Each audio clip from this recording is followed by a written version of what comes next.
Okay, I'm up. Yeah, took me a bit. But hey. Hey, Asian wing sauce. Hey, Izuku. Yeah, we're gonna be checking out a demo of a game I was, well, I was interested in it, and they're, and the devs did, contact me about the game, so you know what?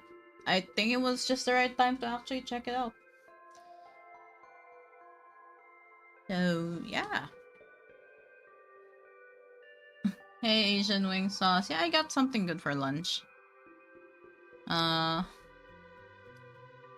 This is Lover's Enigma. We're gonna be checking the demo. I am not sure how long the demo is, so we'll see. But according to the Steam page for it, there's like what, 5 endings apparently? Apparently it has 5 endings. And it consists like 4 days of the game. For first 4 days of the game. At least that's what I understood from the game's the description for the demo. Yeah. I think there was also a trigger warning in there for stuff. So yeah, for those who are here and might get bothered by it, I'm already saying it here. There might be trigger warnings. Yeah. While I'm actually eating lunch, I'll be playing. You know what? It's like I'm eating popcorn while I'm watching something. Yeah, let's start a new game. Oh, my name is I don't want to use my actual name. I don't want to self-insert. I'm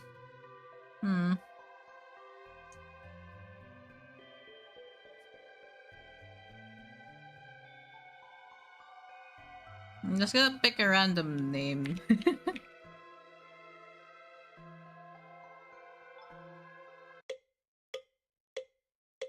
Oh.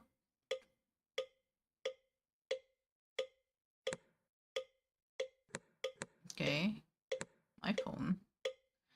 Ever since I was young, my mother's voice dictated my fate. Every word, a reminder that my future was a tapestry woven from family obligations. The pinnacle of this was my arranged marriage to Kazuki. Oh.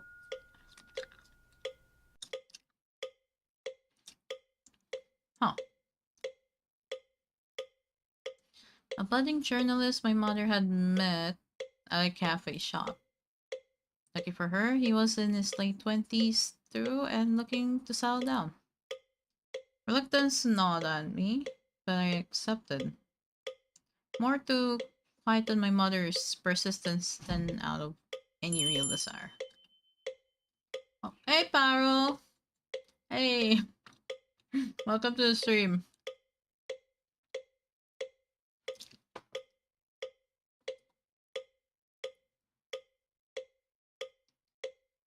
Love for Kazuki never blossomed. Yet his friendship became a comforting presence. His kindness a balm for my uncertain heart. Ooh. Okay. I just look away just so I could get a piece of price from my from my lunch, but okay then. Then just weeks after our wedding, he died. Damn. Okay. Okay, the S word. Yeah. I think it's only been like what, first 15 minutes of the stream. I can't say that. I think YouTube might bonk me if I say it. But something about the way he died, the timing, felt wrong. Terribly wrong. Oh, yet what can I do? I'm an actor in the play, stuck in a role I never chose. Every move and word feels scripted by someone else, and no matter how hard I try, I can't escape the part I'm supposed to play. Oh boy. It's been 40 minutes. All you hear is the relentless sound of your mother's voice. Oh no. Oh no. I really don't think I'm ready for this. Nonsense, dear. You're not getting any younger, and it's high time you move on. Oh boy. Besides, Ryota seems like a nice young man, and he's been asking about you. I know, but I still feel like something's missing, like I haven't properly said goodbye. Oh, sweetheart. Always stuck in the past, aren't you? Need to stop dwelling on what's gone and start thinking about your future. Yota could be a good opportunity for you. Hmm. Well, this is a great start. Damn. It's not just about Ryota, Mom. There's something off about Kasugi's stats. I can feel it. There we go again with your wild theories. The police investigated, and they found nothing. Oh. Ooh, red text. Red good, right? Right? You need to accept reality, Mary, and stop living in a fantasy world. Also, yes, I just named the character Mary because I just picked a random name out of my head. That's it. if what if but what if there's more to it than what they found? What if Kazuki's death wasn't an accident? Oh. I won't entertain your delusions anymore. You need to focus on being a proper wife and daughter, not chasing ghosts. Damn. Sheesh. Good. Now I'll talk to you later. Remember, keep yourself together. You can't have any more embarrassing incidents like last time.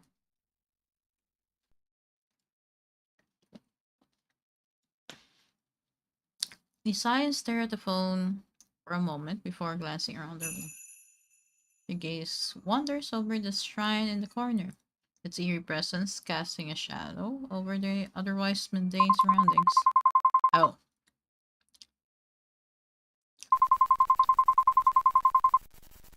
But I can't shake this feeling that something's not right.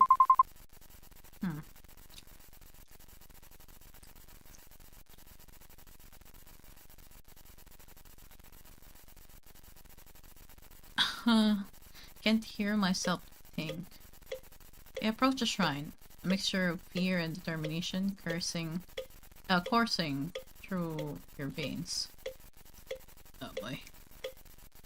As you reach out to touch that photo, a chill runs down your spine. You can shake the feeling that you're being watched. Okay. That was an intro. Day 1. Okay. Oh, so wait, what happens if I click on my phone? Oh. Save, load. Settings. History. Gifts. Gifts. Task list. Leave incense for Kazuki. I gotta go to bed. Hope you have a fun time with the demo. Okay, Asian Wing Sauce. Thank you for dropping by though for a bit. What are these? That says menu. Wait. I know that's the back button. Message button, I guess. Contacts.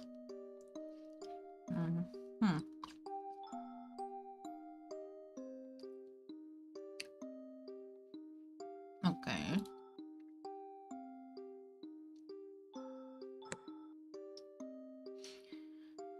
You don't have to walk me back home every day. Oh, that's Ryota. I I like the art style for this game. Yeah. I mean, that was the first thing that I noticed when I saw it on Twitter. Like they announced like a Kickstarter, and I know I saw their Kickstarter post on Twitter sometime before. And the art style was one of the things I noticed right away. That's interesting. Oh, right. Yeah, yeah, let me... Where's the settings? Yeah, let me put down the SFX real quick. Can up the music. There we go. But still, going out of your way like this, I know you said you're okay with the whole still testing the waters kind of arrangement. Okay, the sound effects are still pretty loud on my end. Or is it? Down. There we go. But I can't help but feel bad about it. Yeah, you hesitate for a moment, trying not to sound too patronizing. Anyways, thank you. I should head back. I don't want to take up any more of your time. This expression is still as unchanging as ever. I said it's fine. It's not a bother, really. I'm just making sure you get home safely. Well, in that case, Rio's chuckle feels forced as I looked at him. I noticed his smile doesn't reach his eyes. Oh, gee. So you've been animated for a bit. Damn. Great, so same time tomorrow? Alright, thank you. Ryota looks at you and gives you that same unreadable smile before waving goodbye. You can't help but feel a pang of guilt and uncertainty as you watch him walk away. He probably doesn't want to get too involved with me anyways. I know he's just trying to be nice, but he's better off with someone with less baggage. Especially with everything that happened with Klasky. He sighs softly, feeling the weight of your own problems.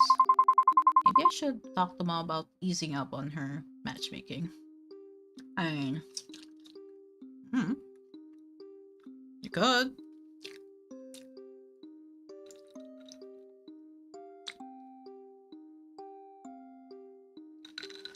Okay. Your task list is stored in your phone. Each day, your new task will appear for you on the list. Okay. Completing tasks will cross them off for the day. Some tasks, like leaving incense for Kazuki, will appear every day. Completing certain tasks will increase sanity. Oh, there's a sanity meter? Oh boy. What is sanity? And for character specific tasks, will increase their affection for you. Okay.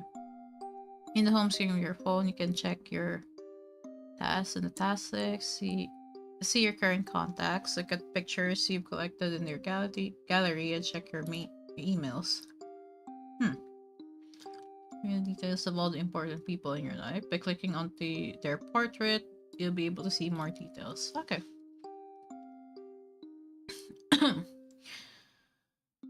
In here, you'll not only be able to see their the scene, you'll also be able to see how much affection they have for you at the bottom of the screen. Ah, okay, so that's the heart thingy. William, hi. Welcome to the stream. Time to stop looking at your phone and start preparing to go home. Oh. This part of the game, you will be allowed to free roam around the town. Oh. Wait, we got a pixel.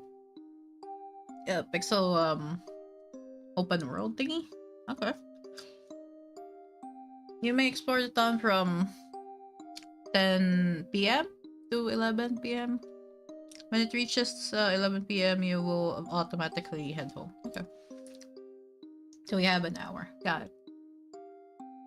By clicking on the buttons centered outside the map. You'll travel to another area of the town. Okay. By clicking on the buttons centered in the map, you'll interact with the male leads and the various townsfolk. Be sure not to stay out too late. You wouldn't want to make mom angry. Okay. Temple, Riverside, Pharmacy, Lower District, Upper Street.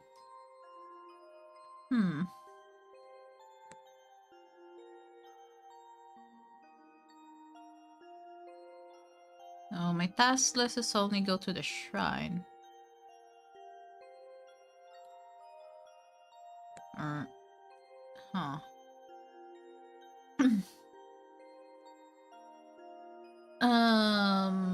Can I ask you a question? Sure. Depends what the question is, but I could answer to the best I could.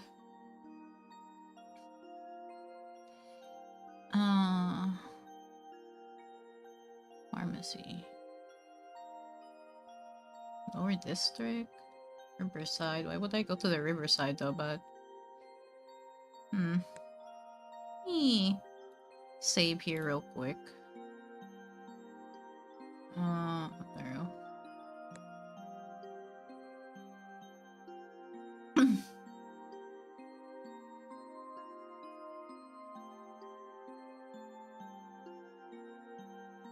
You went to a deserted island for the rest of your life. What are 3 movies you will bring?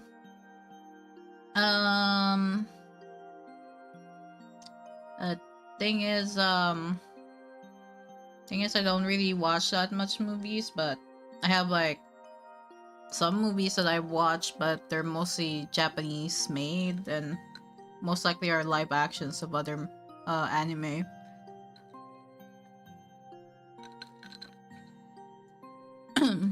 One of them probably would be the live action of Token Ranbu, because that was pretty okay.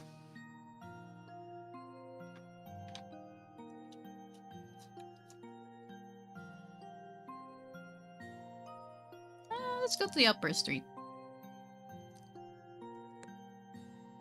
Apartments. Cafe. Ooh. Why would I go to a cafe at 10 p.m. though? There's a sweets shop.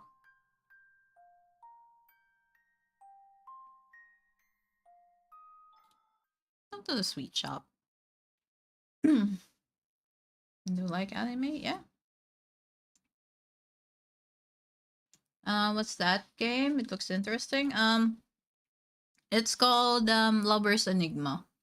I'm checking out the demo right now, so yeah, it's most likely like gonna be a shorter version of the game, but it's on they have the wish you can wish list on Steam now.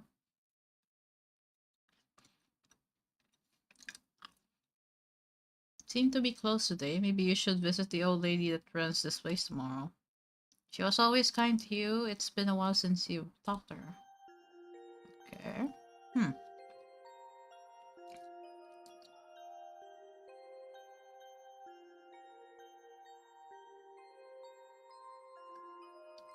And if I go to the temple, what's in there? You see an individual try to enter the temple, but the shrine priest tries desperately to stop him. Best not to intrude. What's on the riverside? River? You avoid the river. It reminds you too much of... Oh. Okay. Pharmacy? You already visited them yesterday. Maybe it's best to visit them tomorrow instead. Okay. Lower district? Parking lot. There seem to be a few delinquents hanging out at the parking lot. Ah, the joys of youth, them. They seem to be talking about one of their classmates. So it's a visual novel? Yes, it is. Guys, I don't know if I can do it. We're talking about Class B's beauty Mika-san, and Everyone wants to be with her, man. To be your man. He's right. Rumor says at least one guy from the current batch from every class has confessed to her at least once. Twice even. I don't think you've got a chance with them. Damn, okay then. And she's turned them all down. The guys aren't making it any easier for me. Hey, whatever happens, we have your back, Yamato. Okay. Okay. Convenience store. But there are a group of drunkards blocking the way. They seem to be yelling at the clerk. It's best if you avoid them. You know what? Yeah, sure. Yeah. Police station? Why would I? Oh. Receive your case details and information at the counter. We will contact you once we have a moment to spare. Hopefully they'll contact you soon. Okay. The alleyway looks dark and musty. Strange office. What's that cat? Oh, what the meow meow doing? There's a strange cat here. Pet the cat. Affection with Miyabi. Who's Miyabi? Who the fuck is Miyabi? What game is this? Yeah, it's a Lover's Enigma. It's I'm checking out the demo right now. And yeah, if you want to check out the demo yourself, the link is on the pinned comment.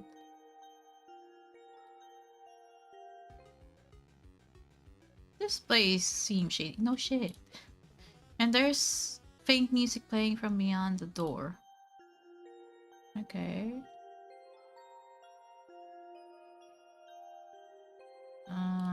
Cafe?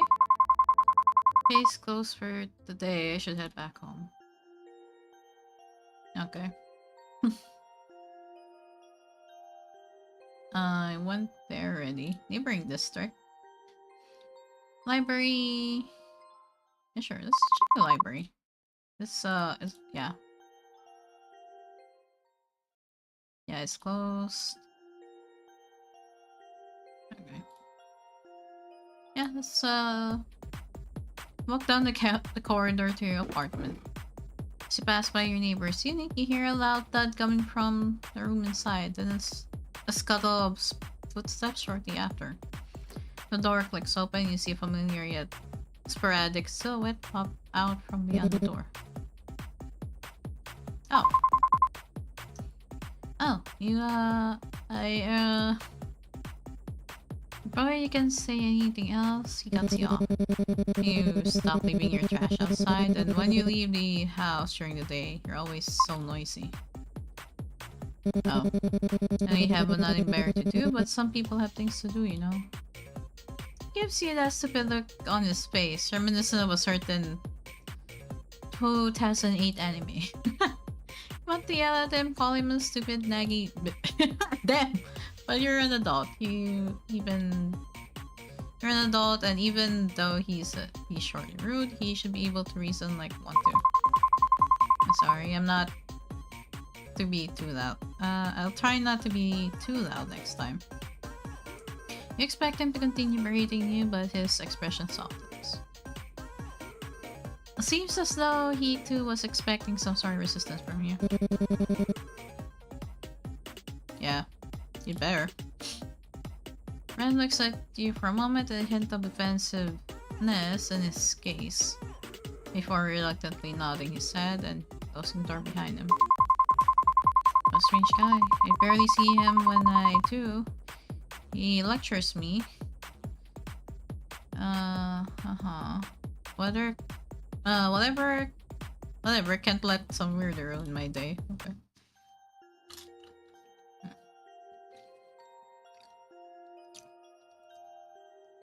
Yeah, let's just go home.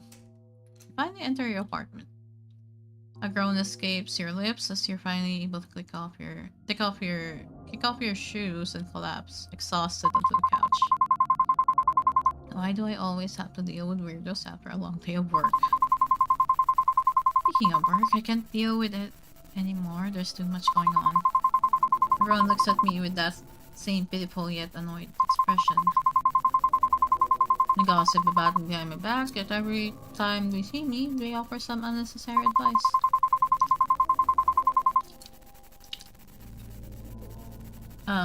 It's it'll be so much easier if they just told me straight to my face that I'm weak.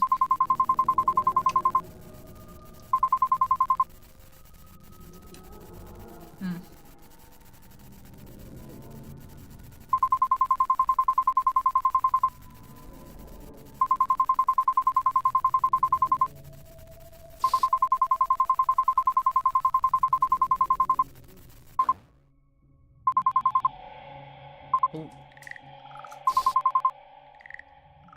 Oh.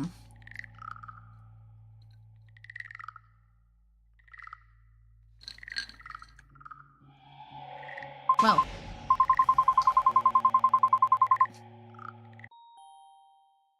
Oh. Oh. Rush over to the door, opening it frantically, in hopes of ignoring the strange noises coming from your apartment again. Oh. What? Your eyes widen in surprise at this weirdo sudden dramatic entrance. A mix of confusion and skepticism on your face. What can I help? Can I help you? The vibes from your home are not immaculate. I can already sense the bad spirits squirming around your abode. But no matter. I am Otome Haruki, exorcist extraordinaire, at your service. Okay. You blink, taken aback by Haruki's grandiose introduction. You were shaken up before, but now you're just simply perplexed. Fair. Who the hell is this guy? Don't ask me. Exorcist? Haruki pauses for a moment, seemingly as though analyzing you a bit, his face showing a momentary tinge of shock. Then he shakes his head as if to shrug off the thought before continuing on with his introduction. Hey, Patao. New otome game? Well, it's one lady and a few guys, so I guess it is. But it is said to be a romance visual novel, but it has like dark elements with it. Oh yeah. I'm checking out. This is only the demo, so I'm not sure how short this is. So we'll see. I like the art already. Yeah, you can I don't know if you see the pinned chat, but there's a pinned chat and you can check it out. It's on Steam. Yeah, it looks unique. Yeah. Indeed, your esteemed mother has employed my services to assist with the spiritual disturbances plaguing this dwelling. Doom, hi. Welcome to the stream. Your skepticism grows as you eye Haruki warily. And you're sure you can handle it? You're not, fair maiden. My reputation precedes me. While some may doubt my methods, I assure you, I possess genuine spiritual prowess. Doubt fills your mind, but at this point, is embracing a bit of spiritual fanfare really the worst idea you've had? Well, I suppose it can't hurt to give it a try. Haruki beams at you, his smile shrewd yet unreadable. Excellent. With your cooperation, we shall banish the troublesome spirits post haste. Now, shall we begin? Okay. You hesitate, staring at this strange man once again. Alright, maybe letting some weirdo into your house isn't really the best idea. I don't know. Girl, I don't know, man. Actually, I appreciate your offer, but I think it might be better if you come back another time. I need some time to prepare myself for your methods. Mm-hmm. Haruki's smile falters, but he nods, reluctantly accepting your request. I understand, dear client, though I must say the spirits may not be so patient. But if it is your wish, I shall honor it. Until next time, then. Okay. Okay, Mr. Exorcist that keeps on winking. Okay. Just like that, the exorcist disappears as mysteriously as he had appeared. You close the door and turn back into your apartment, trying to steady your breath. As the silence settles, a sudden tremor courses through your room. Huh? The furniture rattles and that unsettling croaking noise fills the air again, sending a shiver down your spine.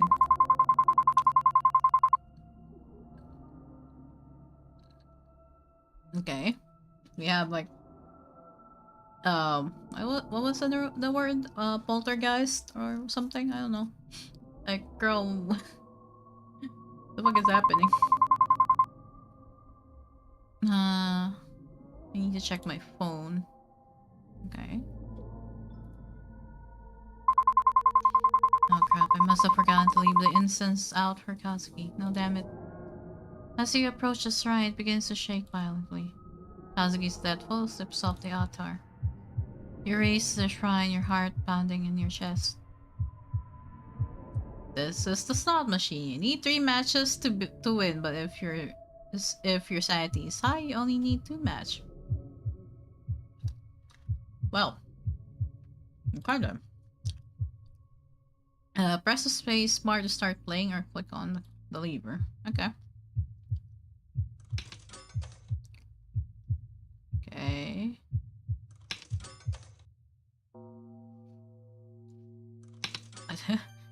thankfully, it's slow shit, but yeah. You managed to catch the photo just in time, clutching it tightly as you stare at it. Oh shit. Your heart still beating loudly in your chest. Surprised at your own reflexes, you gaze at the photo longingly, wondering if some divine intervention had guided your hand. Ah, gambling. Ah, yes, gambling for quick time events, I guess. You take a deep breath, trying to collect your scattered thoughts. With trembling hands, you carefully place the photo back on the mantle. Stepping back, you let your eyes linger on the image, your heart heavy with mix of confusion and longing. The room feels eerily quiet, the silence amplifying the turmoil in your mind.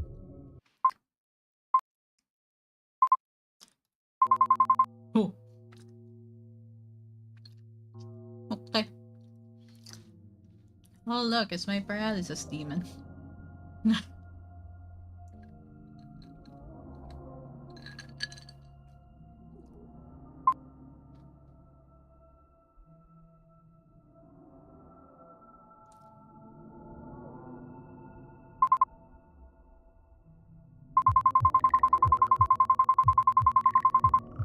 I need to calm down, I need to calm down.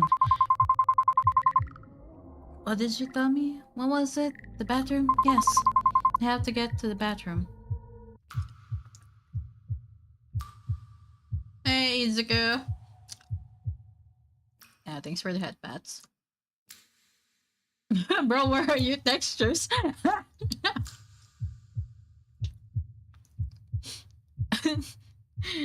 Normally, you would get actual help in order to keep yourself together, but that's not an option for you, at least not now. So this is the next best thing in keeping things under wraps. Oh my god, we have minigame! Ah! Oh, this is new. Yep. I'm checking out this demo. Why did the music just kick in? Okay. Yeah, there's a mini game. Rhythm game.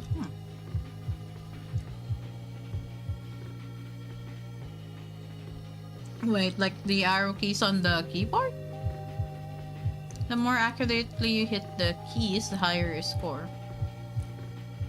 Keep calm and steady your heartbeat, and remember, suppress it. Okay. Wonder how this works, yeah. Oh no.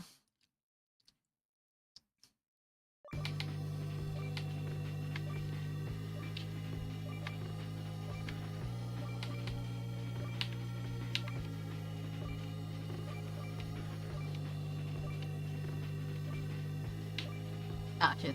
Eh.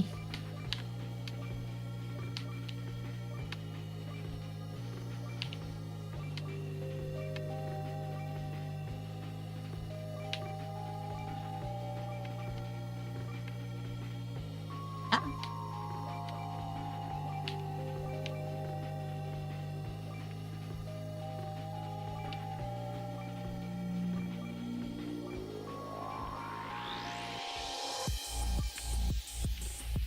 Okay.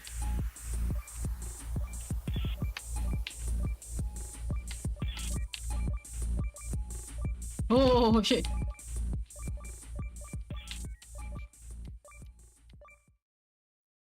I got 81. Is that good?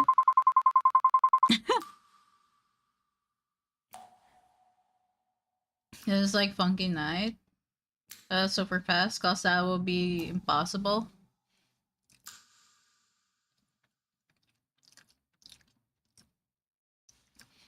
Yeah, I didn't get it perfect, but I got 81. Oh, she said it's under control, so I guess it's fine. My head hurts. I should go to bed. Yeah, girl, go. Where's the shrine? But today you can't bring yourself to touch it for some reason. Take a final look before turning away today.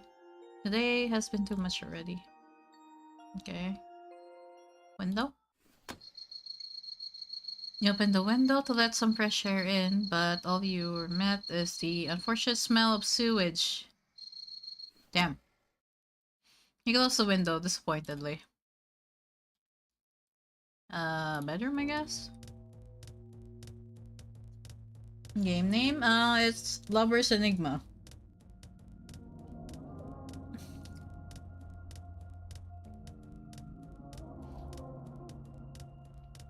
You didn't even expect that will be the minigame? Yeah. As you enter your bedroom, you fumble for the light switch in the dark. Your hand brushes against a sharp edge on your nightstand. You feel sudden stinging pain. Oh. You pull your hand back quickly, but it's too late. A small, deep cut begins to bleed. Music is creepy. Yeah, it is. Grab a nearby towel and wrap it around your hand, pressing deep into the cut, trying to stop the bleeding. Do you want me to call you Kara or Shin? Just call me Shin. Should be more simple. Your vision blurs a little as you wince from the pain. Huh. But I swear you see a weird symbol from amidst the blood splatter.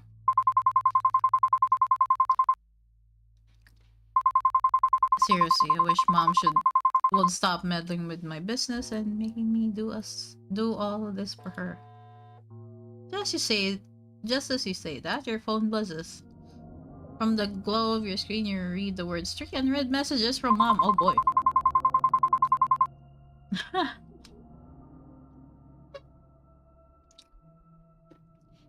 I'm exhausted. I need to sleep, but I can't deal with anything anymore. As you lie on the bed, your head swirls with the afterthoughts of today.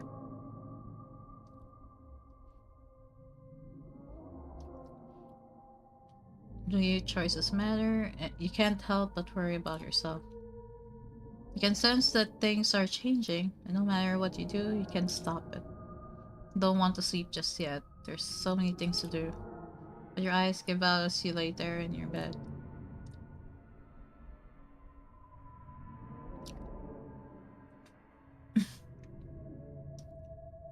Have you been liking this game? Not familiar with it? I'm checking out that this is only a demo, but I'm liking the art style. So yeah. Your thoughts are finally quieting down. And all you hear is the same resounding sound. Okay. Of drums. Day through. Okay.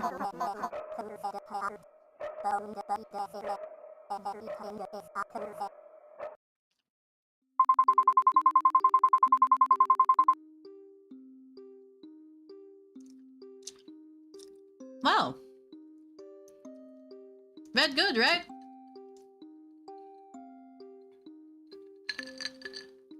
The color red means good, right?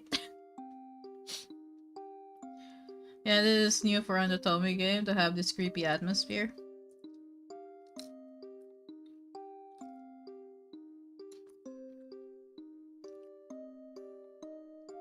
Cursing the cursor with twice the curse.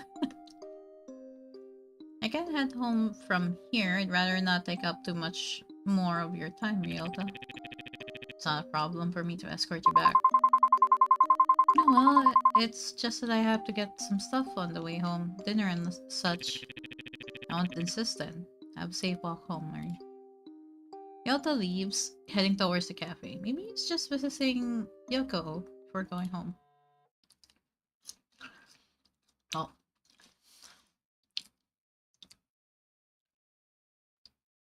Keep yourself together, May. Just follow your routine and it will be okay. Just remember to do as I say. Huh. Okay. Why can't she mind her own business? Whatever, I still have other things I need to do. Well, you're red, so I'd say that's a good call. What? Fair. Oh. Oh, what's this? Bathroom, do your daily routine, convenience store, sweet shop. Okay. Let's go to the temple. Anyways, I should get some offerings for Kazuki's shrine before going home. Thankfully, the temple is still open at this hour. Okay.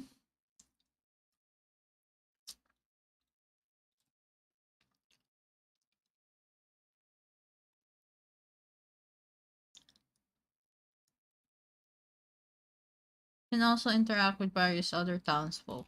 Okay.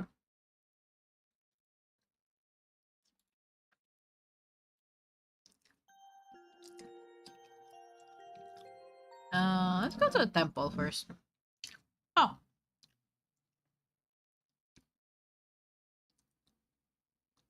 Huh. As you approach the temple, you see Haruki being hastily escorted out by an irate monk.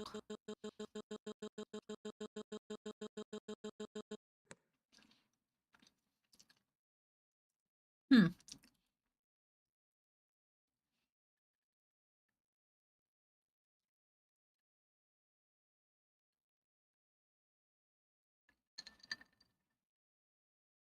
Haruki, unperturbed by the monk's anger, tries to defend himself, and he's pushed to the exit. Whoa, you boy on the grind for that bread. You get me? I'm an actual exorcist. I'm here to help.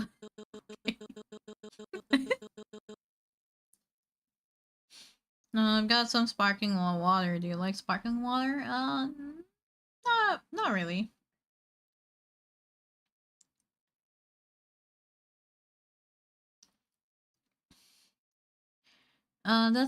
That's enough. We had it. We had it with your antics. Leave before I call the police again. Oh. Jeez, I'm doing what's called marketing, alright? People need my help, and I'm not gonna stop spreading the word. Oh shit. Oh shit, okay. Do I just watch? Hmm. Hmm.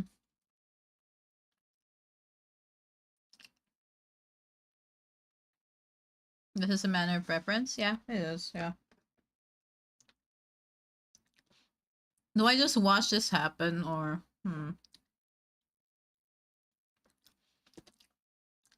Also, there's no way for me to save during this choice. Well, that's something. Hmm.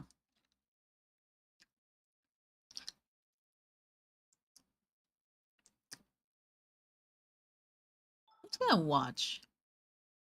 Haruki catches sight of you and grins cheerily. Hi. Ah, witness of my magnificence. You must vouch for me, dear client. This common man cannot perceive the ultimate force of my spiritual power. But he's a monk who's had years of spiritual training. And I've taken a 30-day master class in exorcism. Clearly, we're both qualified. Mm-hmm. Yeah. Are you comparing years of dedicated training and discipline to your online workshop? Hey, every legend has to start somewhere. Plus, I have a certificate and everything. I can I cannot take this man seriously.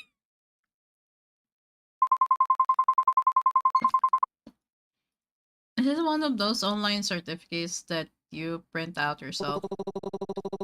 It's legit, okay? Just because I take a modern approach doesn't mean I'm not effective. Why am I even arguing with you? Modern approach or not, this is a sacred ground and it deserves respect. I respect it. I just think there's room for both ancient wisdom and new techniques. I'm here to help people in my own very effective and very real way. Okay? Why am I even bothering with this? Just get out. Hey, Tom monks were supposed to be all about compassion and understanding. And come on, if I don't hustle and promote myself, who will? It's part of my it's part of my charm.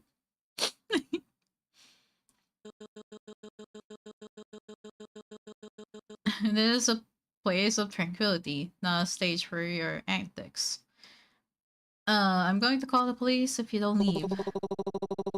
Alright, I'll dial it back, but you have to admit, a bit of charisma can liven up even the most sacred space. Who's this guy? Think he is samurai? That's a monk.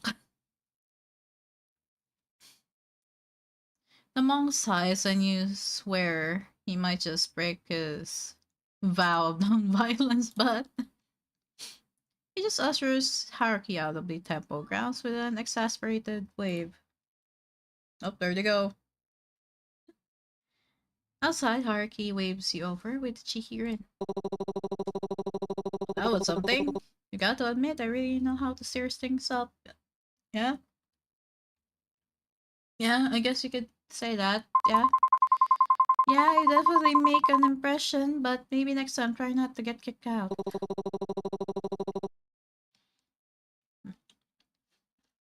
Deal, but hey, it's all part of the adventure, right?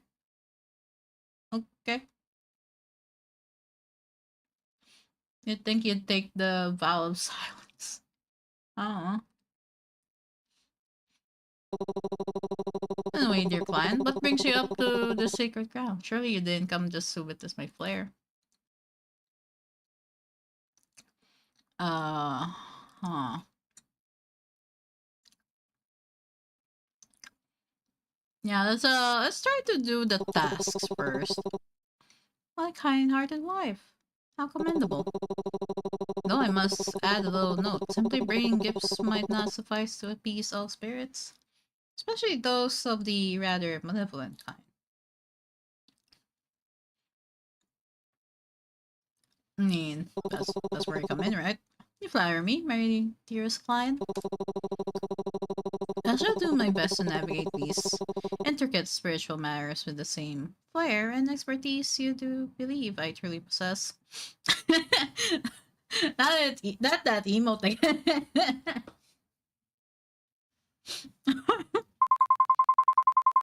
Flair and finesse, huh? Sounds like you're selling yourself pretty hard.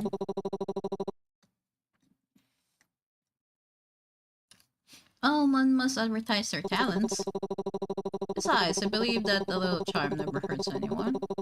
Especially when it comes to dealing with the otherworldly. Think of it as an added bonus to my professional services. You're always so cheerful, Haruki. I really feel like I can relax when you're around.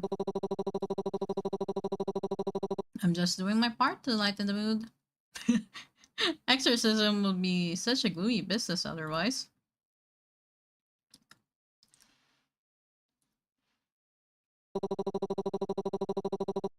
But I must warn you, spirits can be quite tricky, you know.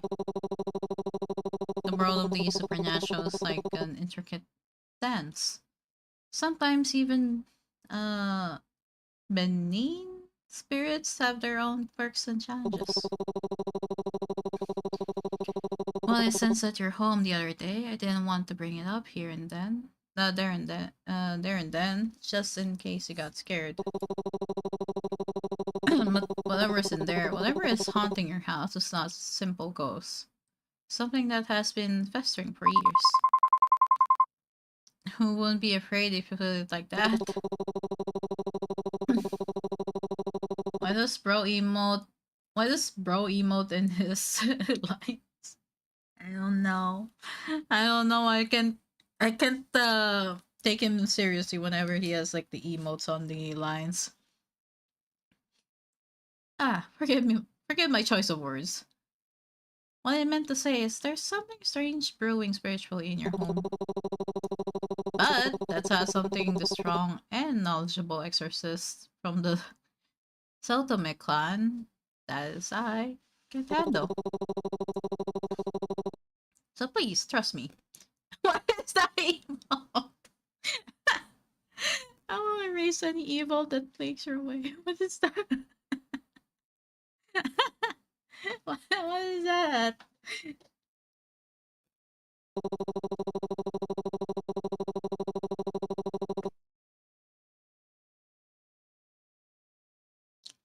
Anyways, I would love to stay and chat, but duty calls. Remember to contact me if anything happened.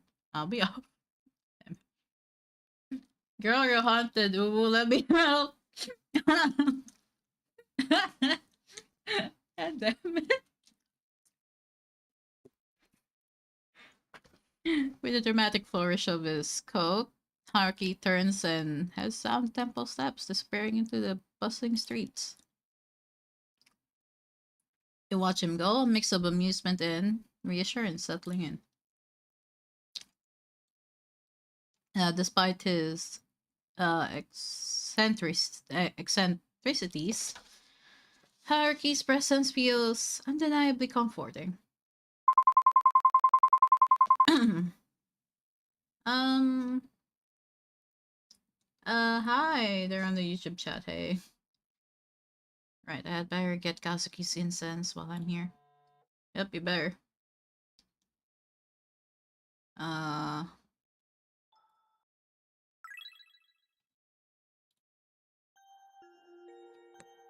my phone. Okay.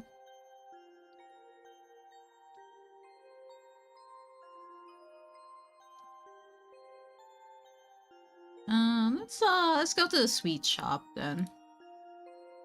Let me. How do I go to the sweet shop again? Oh, there.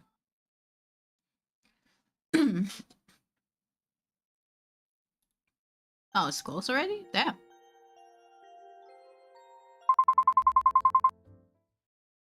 Damn, it's already closed. Okay. Convenience store.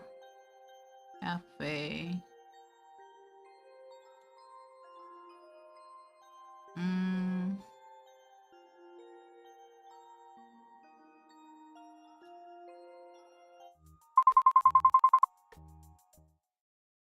Okay. Oh, guess we're going home. We're going home and voice calls from the other side. Huh? What now? With a resigned sigh, you approach the door. When you open it, you're met by a woman standing there, her hands clasped together in a formal manner. Oh.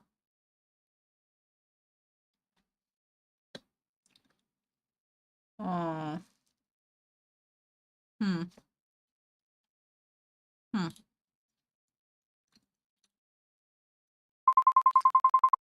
Salvation? What do you mean? The divine one offers visions and guidance to those who see the truth. He's the light in the darkness, savior of lost souls. He seemed like someone searching for answers. Why not explore what he has to offer? Raising his guidance might bring you the balance and peace you need to keep things in order. So who do you play as? I am. Apparently the game is having me play as a woman whose husband died. So yeah.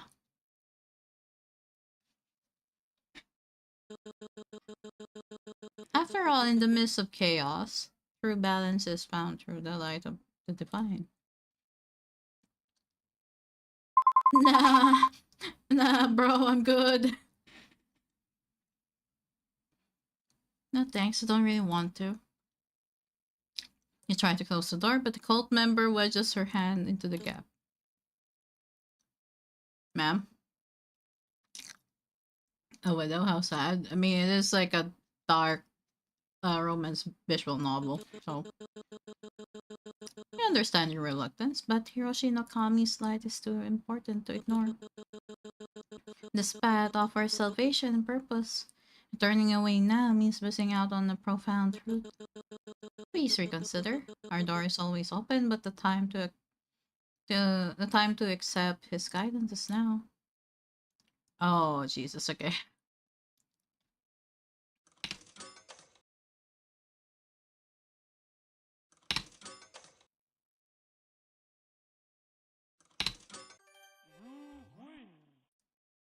Okay.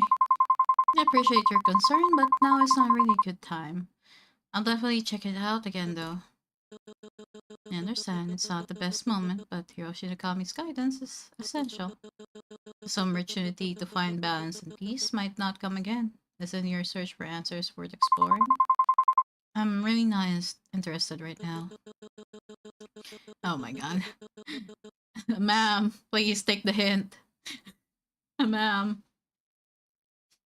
But think of the clarity and purpose you might gain. Just a brief visit would make a world of difference.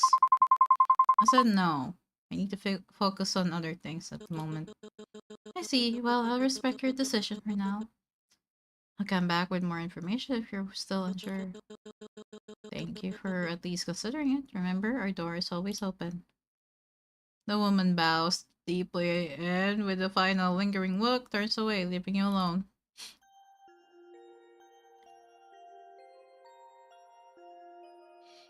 Mm-hmm. Mm-hmm.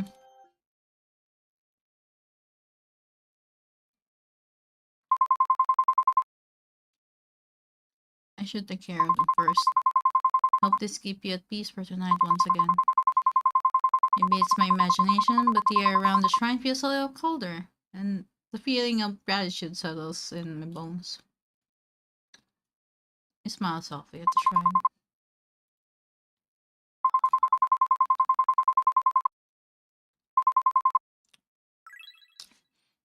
Okay. I guess we go to the bathroom.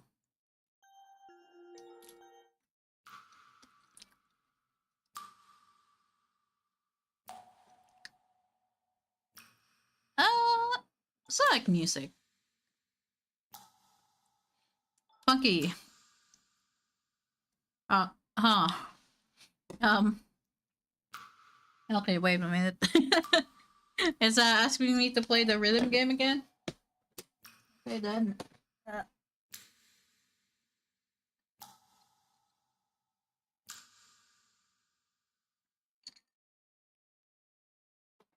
Time to lock in, yeah.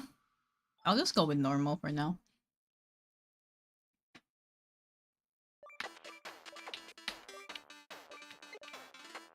Shit.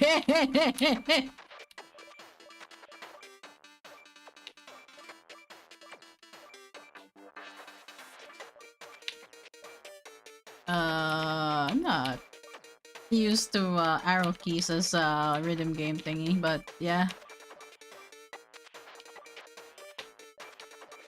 I wish I could rearrange the keybinds.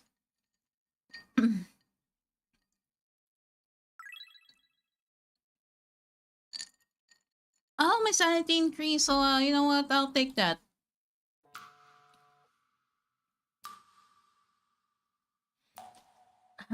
Ethan, hi. How are you today or tonight? I'm doing fine. Oh, that was great, yeah. General keep your sanity high. That's fine then. Window? The window remains closed from the previous day.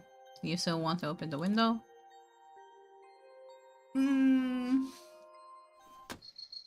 Sure.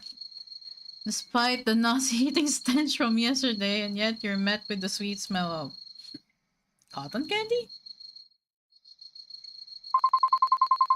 I'll leave the window for now. At least it smells nice. Okay.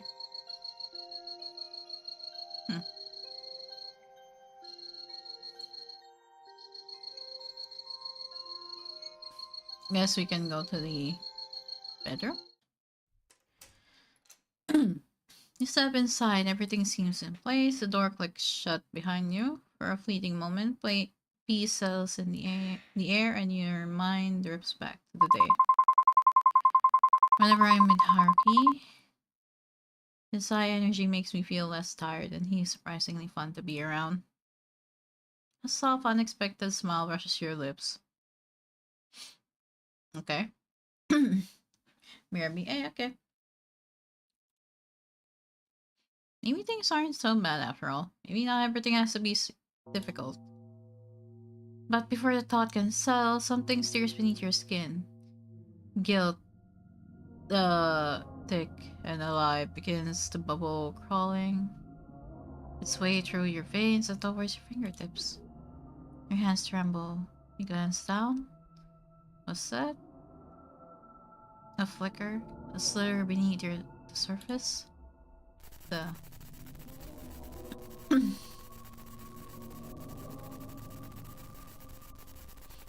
okay. How can you enjoy life while once Kazuki's killer is still out there? You don't actually believe he committed suicide, do you? The accusation lingers, sinking its claws in. Your fingers find your nails and you begin to pick. Anxiety bubbling up, choking your thoughts. No, you're already working on finding his killer, aren't you? Yet the doubt coils to get tighter. Are you making any progress? It whispers, persistent.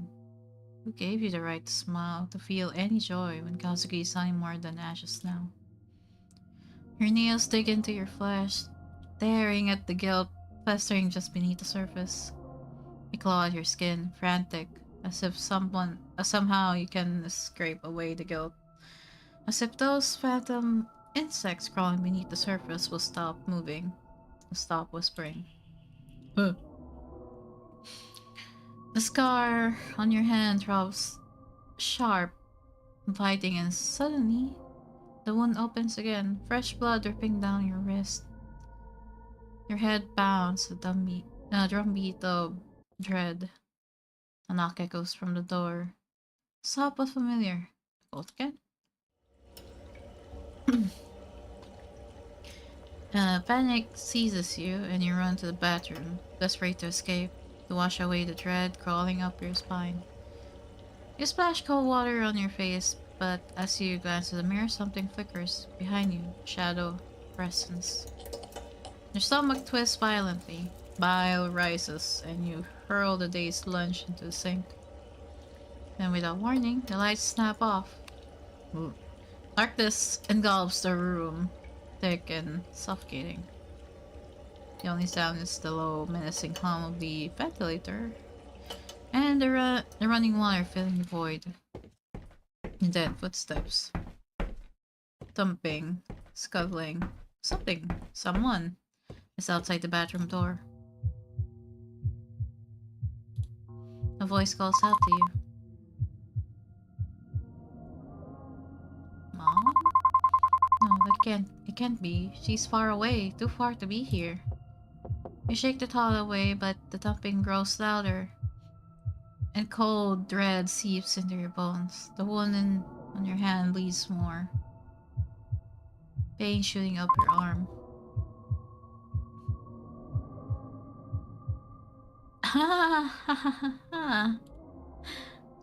You whisper a prayer, barely audible. I'm sorry, please, I'll find your killer, I swear. Your phone buzzes in the dark, cutting through the tension.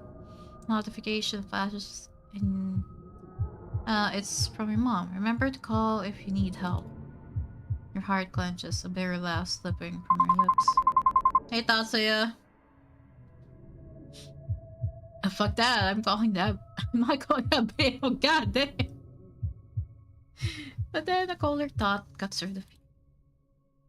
Who are you calling? Ooh.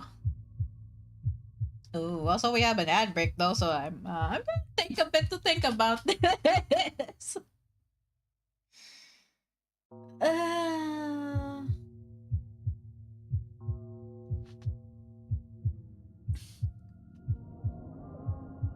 Yep.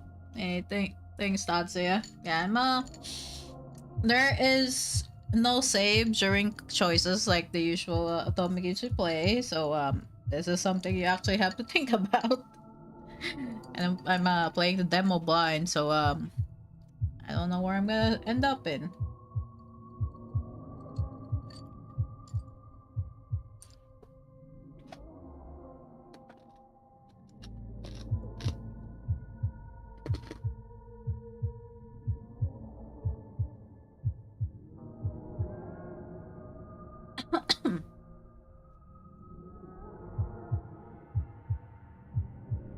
And we other call Ryota, who's I think the MC's childhood friend.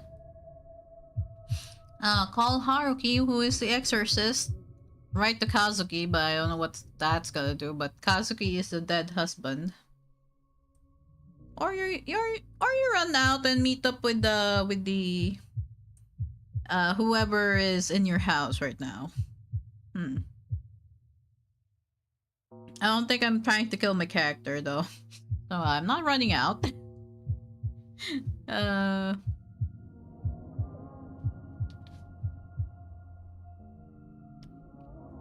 am kind of thinking of calling Haruki because, you know, why not? Sure.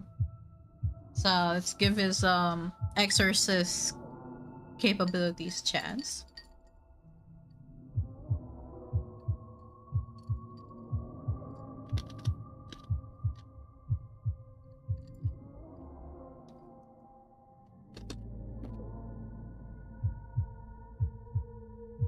Yeah, just waiting for the ad break to end before I do anything.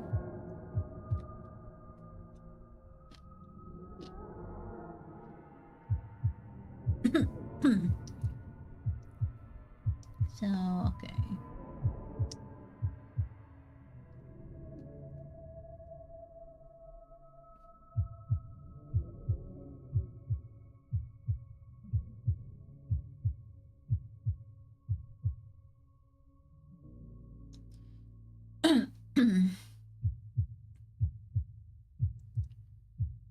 Okay, ad break done. So, let's call Haruki. Your hands tremble as you pull your phone out to call the only person you knew who could deal with this.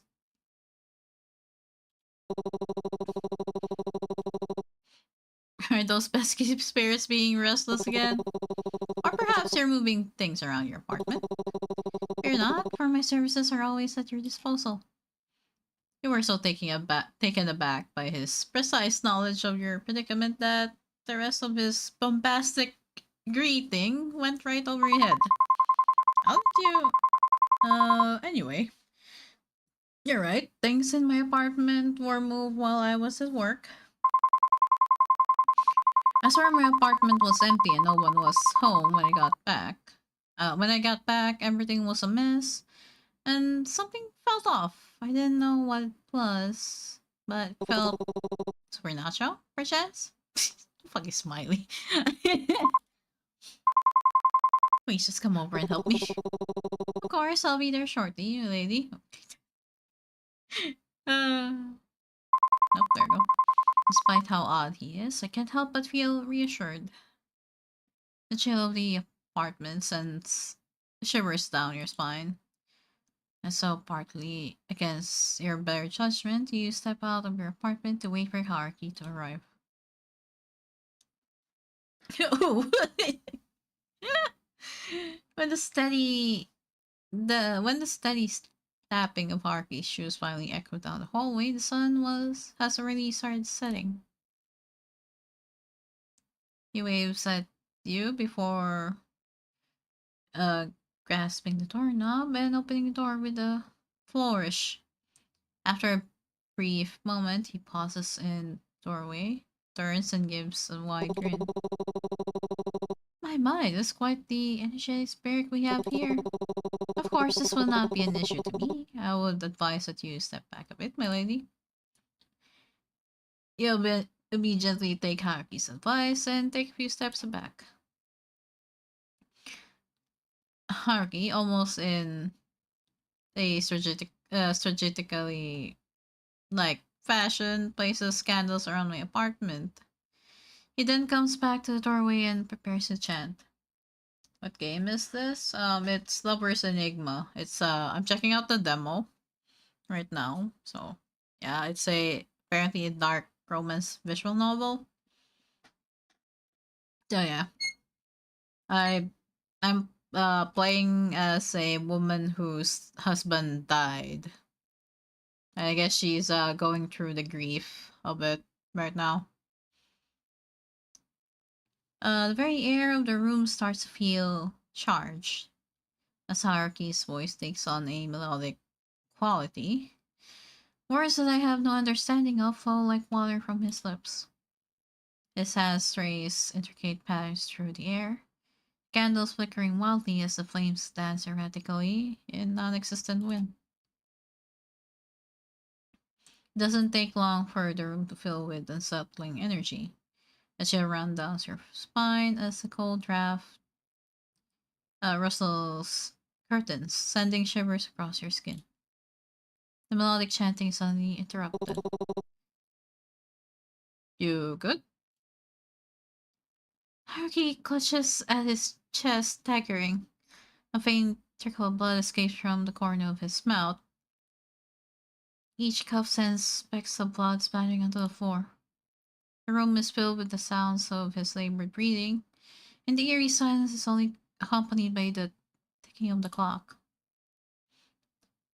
The flickering candles slowly calm as Haruki straightens slowly, wiping his mouth with the back of his hand, only to unsuccessfully smear it instead.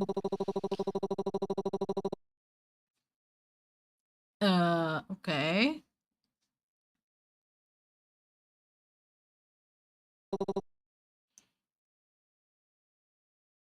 So, something like this can't possibly stop the strongest exorcist around here. Of course, something as minute as this can keep you down. Okay. Not the emote shit. With the strength of 1,000 suns and the wisdom of ancient sages, I shall vanquish any spirit that dares to disturb your peace. A bit of added protection won't hurt. I picked this up from the temple today. It's not as strong as me, of course, but it does work. And even if it doesn't, it does add a little cute, adds a cute little addition to your bags. Haruki digs through his bag and pulls out a small lucky charm with a cute cat face on it. Okay.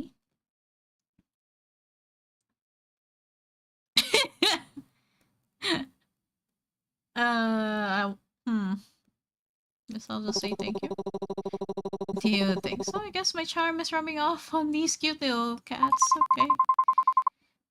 Yeah, it's got the same mischievous smile. Well, I do aim to bring a bit of cheer to even the most serious situations. Speaking of which, this guy is said to warn the people's spirits. Keep it close and it'll help keep the negative energy at bay. I appreciate it. Hopefully it'll be as effective as you are. Of course, together we'll make sure your apartment stays spirit-free, and if you ever feel uneasy, just remember my charming face on the kitty. Okay. Okay then. All his waving around leaves his sleeve pulled up, revealing tattoos on his arm that seem closer to carvings than ink. Hmm. Can't help but steal a couple of glances at them, noticing beads of blood seeping through the intricately carved symbols. Harky notices the glances and sends a grin your way, eyes twinkling mischievously. Ah, these old things? They're my best kept secrets. People say they're a map to buried treasures, but I'm afraid it's just my way of keeping things interesting. Your bleeding, though, is something to be. It's something to be worried about. What kind of exorcist would I be if I were afraid of a little blood? I'm fine. Besides, it hurt a lot more when I got them. Hmm. You hand him a towel as you take a seat next to him. Still, though, it looks painful.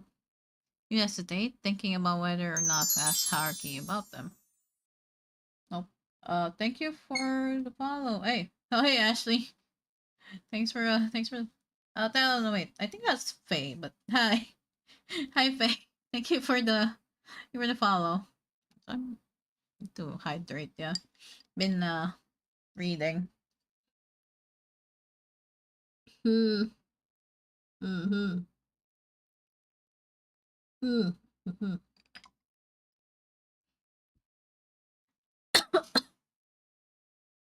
Greetings from the Faye ones. Hey, Faye. They're protective wards so that I won't ever lose a battle with the spirit. But if you're so strong, why do you need them? There's no shame in relying on an extra layer of protection. Sometimes there are enemies you can't fight alone. And besides, they look pretty cool, don't they? Adds to the whole mysterious exorcist vibe, like I walk straight out of an anime or something. Okay. Okay then. You roll your eyes, smirking at his cheekiness, but your smile fades when you see Haruki wince in pain. He is still hurt. His wound is still bleeding, and there's a ghost in your house. Haruki, you know, behind all that cheeriness and grandiosity, it seems that I don't know much about you. He pauses, his expression shifting as he searches for the right words before finally responding. It's nothing too interesting. Haruki's smile fades slightly, his eyes distant as if he's sorting through unpleasant memories. Or perhaps he's still dealing with the pain. Oh, I've always been spiritually gifted. It's been my thing for decades. It's the only thing I have. It might not seem like it, but I guess there's a responsibility to it. Oh, and I like mackerel. Okay. Mackerel's alright, I suppose. Alright, it's the food of the gods. It's, I think it's a staple there, but yeah. Haruki's expression shifts to something softer, but still as genuine. I know it might be hard to trust someone like me, but if for some reason you do, thank you. I appreciate it. Promise I'll tell you everything someday, maybe over some fried mackerel. Okay. He gave a soft chuckle at his playful remark as he returns to his usual demeanor. He adjusts his sleeves to conceal his tattoos once more. The little ritual I did should keep them quiet for a while, but watch out. This is one persistent spirit. You nod gratefully, feeling a sense of relief mixed with concern for Haruki's well-being. Thank you, Haruki. Please take care of yourself. He acknowledges your words with a nod, his eyes reflecting a flicker of gratitude amidst the weariness. Okay, there he goes. Haruki trots back down the hallway, giving one last wave as you close your door. The sanity increased. Okay. Okay then.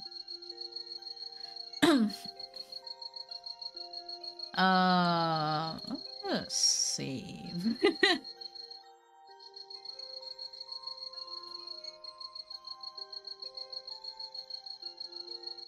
Yeah. Okay, we go to sleep. Faces and voices swirl around you, familiar yet distant, leaving an unsettling sense of deja vu. There's a leader's presence, a protector's shadow, a friend's warmth, a wanderer's wisdom, a companion's loyalty, all tangled in memories you can't quite grasp. You want to make sense of it, but weariness pulls you deeper into a void-filled slumber, where the past whispers but never fully reveals itself. What if I dig deeper? You feel your heart wrench as memories of the past continue to swirl in your brain. You hear the same familiar knockings, but this time they feel different. Not teeming with the same malicious intent brewing in your apartment, but with an air of protectiveness, warmth, and even love. Someone loved you very much. He cared about you in the past when you were chased out of your village. He took you in. Yes, him. He had everything, a mansion, servants, and power. Unlike the people at your village, he wasn't afraid of you. Even through you brought endless calamities. He was he was potential. He saw strength and he saw kindness. Despite everything, you were the calm in his life until dig deeper. Until the calamity. Yes, you ruined everything. You had someone you loved, but you couldn't help it. You had to ruin it all, didn't you? You had people who cared, yet that wasn't enough. You had to destroy everything. A persistent ache gnaws at your temples as you toss and turn in bed. When you finally enter fall, you find yourself trapped in a state between waking and dreaming, with the oppressive weight of sleep paralysis beating you down. All around you, the shadows dance and morph into haunting figures. Muffled voices, distant and unintelligible, echo in your ears as they scream your name. You see the people who loved you melt into a horrifying mass of flesh and blood. You try to scream, to move, but your body disobeys your desperate commands. As just when you think you can't take any more, the darkness recedes. You wake up drenched in sweat and trembling. Nightmares clinging remnants, leaving you shaken and exhausted. Sanity decreased. No! Oh. After work, as you're stepping off the train with Ryota, your phone suddenly rings. Seeing that it's an unknown number, you excuse yourself and step aside to answer, leaving Ryota to wait for you curiously. Oh, this is Officer Watanabe. I'm calling to discuss Kazuki's case. Yes, what is it? Have you found something? Did you find his body? Actually, we didn't find anything. We've thoroughly investigated the matter, and the evidence all points to a tragic suicide. We believe it's time to close the case. I understand this is difficult, but continuing to push won't change the outcome. And though there's more to it, Kazuki wouldn't just end his life with that. His body wasn't even found, And that suicide note was clearly fake. Again, I sympathize with your situation, but all the evidence supports our conclusion. We will not reopen the case unless we receive concrete proof that someone else was involved. Look, I understand that you're grieving, but if you continue to pursue this, you could face legal repercussions for obstructing the police. I'm advising you to let it go. We don't have the manpower or resources to waste on a closed case. I'm very sorry. I hope that you'll be able to find peace soon. Oh boy. And with that, the line goes silent. You angrily close your phone. Your reflection stares back at you helplessly. From the darkened screen, as if begging you to do something to fix this. An overwhelming urge to scream swells up in your chest. His voice surpasses all the rage out of you. In your agitation, you had forgotten that he was still there watching the whole debacle unfold. Turn around, mortified. Sorry about that. It's just the police again. You must have guessed. They've given up on on Kazuki's case. I'm sorry that this is happening after all the work you put into this. I don't know what I can do to help, but if there's anything at all... Oh, no, it's okay. This is my burden to bear. I share it with you if you let me. Even so, it's not good to fret over the past. Your mother's right about that. I know you really look up to her, but she's not exactly the best person to listen to. Especially with how stubborn she is about her ideals. The way she believes how anything can be overcome if you just put your mind to it. But sometimes hard work just isn't enough. I know how as strong your mother can be, but that mindset did help me and Yoko out of everything. You vaguely recall how your mom was there for Yota and Yoko back in school. She helped them to escape their abusive home, always listening and supporting them as their teacher. It's a memory that sticks with you, especially when you think about how different things were for you. She means well, and she cares about you. The words come out tense and bitter. Can't help but feel angry at your mom for pressuring you even in her absence. At Ryota, even though he doesn't know any better, and at yourself. Ryota senses the change in tension and clears his throat. Today's been a long day. Should we grab some food before I take you home? Yuko has been going on about this new pastry at the cafe. We could give it a try. He hesitates, unsure of whether to accept his offer. On one hand, you're annoyed at his blind admiration to your mom, but on the other hand, you know he's not doing it on purpose. Yeah, why not? Alright, I'm a bit hungry, so let's go. Ryota smiles warmly at you, his concern momentarily fading. Alright, let's go. Oh, that's Yoko.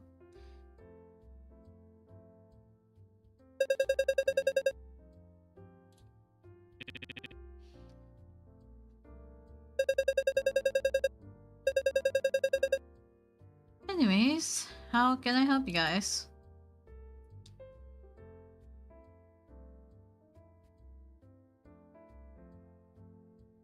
I mean, you could talk to her. You don't have to bother me how to get pastries. I always save some for you in case you drop by after work.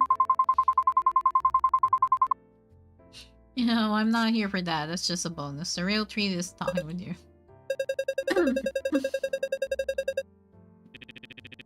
Seriously, I'm right here, guys. Only joking around. Besides, it's not like you guys are actually dating, right? Damn. Yoko hands you a golden and flaky croissant. You're never that nice to me. Guess you don't deserve it, but Ami-chan does. Anyway, we've just gotten some new pastries that are to die for. What will it be? Ah, Mont Blanc, nice. So sounds nice. Eclair. Ooh, Castella though. What the Castella? A soft, fluffy sponge cake with a hint of honey. Simple, but it just melts in your mouth. What about you, Rio? Just call me for me, thanks. Alright, coming right up. You two find a seat and relax.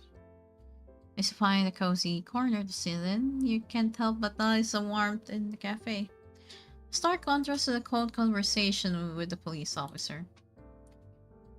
Yoda's attempt to lighten the mood doesn't go unnoticed, and you start to feel a bit of the day stress melt away. Shortly, you see Yoko bring over the pastries and coffee with a cheerful smile. Here you go, enjoy! Thanks, Yoko. This looks delicious. Anytime, Nami-chan. Just remember, you're always welcome here. Take a bit of the pastry, and for a moment, everything feels a little bit better. Actually, I just needed to get out of the house for a bit. It's been a rough day. Work's been stressful. My mom's been on my case, and Katsuki. It's all just a lot with everything that happened, especially last month. Probably you realize that you're rambling about your troubles. You immediately clamp your hand over your mouth and look up at the siblings, hoping that they haven't been too put off by your negativity. Don't put too much pressure on yourself, okay? You're already doing a good job. Handling everything, especially with what's going on.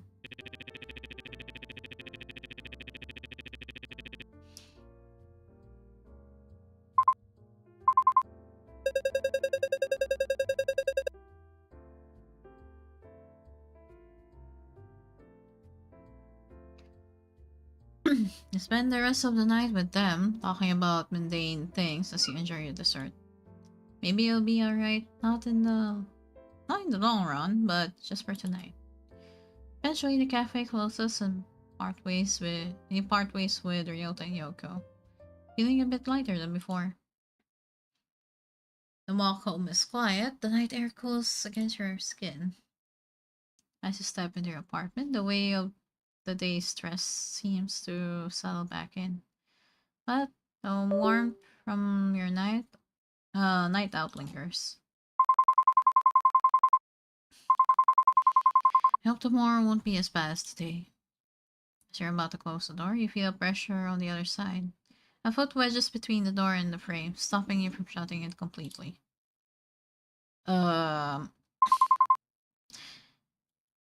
Although reluctant, you didn't have much of a choice but to reopen the door. Yes, how can I help? Trail up as you count a group of 4 men standing outside the apartment. They don't look particularly friendly. There's something unnerving about them. Apologies for the late visit. I believe your mother has mentioned that you've been experiencing spiritual issues. You shake your head. Your mother? What are you talking about? I think you've got the wrong person. I'm not sure who you might have that notice. Oh, is her mom in that cult? Oh god. We understand that this must be overwhelming, but Hiroshi Kami sees things in you that you may not even realize. His guidance has already found its way into your life. I don't understand what you mean. Oh, you try to shake the confusion out of your mind, but the mention of this Hiroshi Kami fills you with unease. Ugh. Hey Jelly, nice art style? Yeah, it does. Oh my god. Okay, the mom is with that cult. Okay then. Well, he chooses his followers carefully. Those who seek answers, those who are lost. Those who are searching for something greater. You, miss, have already begun your path without realizing it. Yoshi Kami offers peace, clarity, and understanding. His light can guide you through the darkness and alleviate these spiritual issues that you have. All you have to do is let him. You take a cautious step back, trying to shut the door again, but you can feel their presence looming. Cultists hesitate, their eyes scanning you like they're deciding what to do next. The man who spoke earlier steps forward, his gaze focused and intense. Miss, we understand that our arrival is sudden, but this path we offer isn't one you should turn away from. Hiroshi Nakami's light is already in your life. It has touched you in your dreams, and it can give you more than you could ever imagine. It ends up. It's not like last time. There's a force behind these words that makes you feel trapped. I don't know what you mean. I've had weird dreams, sure, but that doesn't mean I need your guidance. I'm fine on my own. Another cultist firmly pushes a little closer to the door. That's where you're wrong, miss. You've been searching for something, haven't you? You don't even realize it yet, but Hiroshi Nakami sees your struggles, your doubts. The light he offers can give you the peace you're craving, the answers you've always needed. But only if you accept him into your heart. Ugh. Ugh, just close the door. Bro, just close the door. It is invasion of privacy at this point. Hiroshi Nakami can see your fear, your uncertainty. You're standing at the threshold of something far greater than yourself. We are offering you the key to unlock your potential, but you have to choose to step forward. Don't let fear keep you from the truth. You feel your stomach tighten. Pressure of their words hanging in the air like heavy weight. I don't need anything from you. I'm fine. Just uh bro, just girl, just close the door, please. Just lock the door. You're hiding from the truth. It's obvious. You've been running from your own destiny, from the path that Hiroshi Nakami has set. Ugh. Ugh. But his light is unwavering. His purpose is inevitable. I'm not interested in this kami of yours, okay? I just want you to leave me alone. Listen to yourself. You can feel it, can't you? The restlessness inside you. The restlessness, you mean being tired from work? And bro, Hiroshi Nakami will calm that storm. All he asks is that you open your heart. Trust in him and allow him to guide you. No. Bro, what in no do you not understand, bro? You feel a cold chill running down your spine. This isn't just a request anymore, it's an ultimatum. And you start to realize the more you resist, the more they're going to push. Um at this point I'm just closing the door no matter what if your foot gets, caught in the middle of the door. I guess on you for pushing.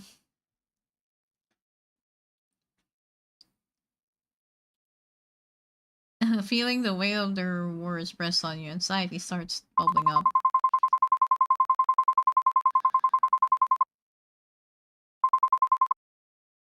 Yeah, let's leave her alone. She already said no. A look of disappointment flickers in his eyes before he exhales, almost sorrowfully. We were hoping you would come to this on your own, miss. We wanted to offer you guidance, not force you. It seems you're still not ready. We'll be back. Yoshinokami's light will reach you eventually. Please don't.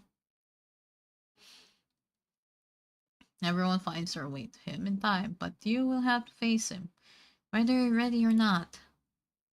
Cultists begin to step back, one by one, but their eyes linger on you almost as if they can see something you can't. The weight of their gaze lingers long after they disappear down the alleyway. You close the door, your heart panting, feeling the strain of the encounter.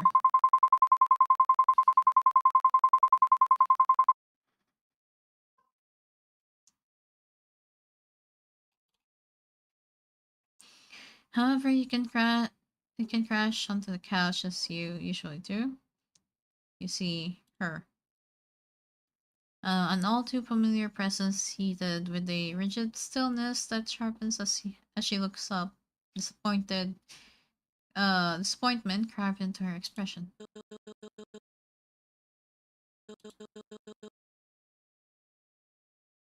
Uh, huh. Oh boy. Because of you, prying into that Kazuki boy is dead again. How many times must I tell you? This curiosity will be your ruin. Was Kazuki...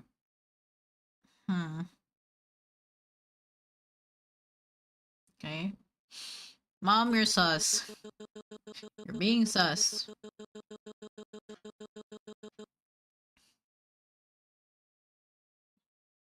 Everything you're missing, I've already laid out the answer for you. I'm giving you solutions, but you're the one that's not willing to change. It's you that's the problem.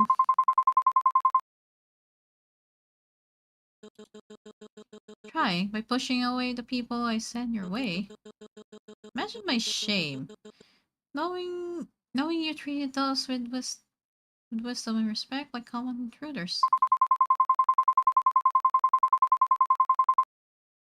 Yeah, she is in that cult then. Weird, watch your tongue, girl. They've grasped truths you'll never understand, and you turn them away. You're unwilling to change. Hey, Mom, I don't need cultists. Oh, hey there on the YouTube chat. Hey. They can help you find peace if you let them. If you let me help you. Her gaze pierces through you, then a calculated shift. Her voice softens to a deceptive murmur that chills your skin like the calm before a storm.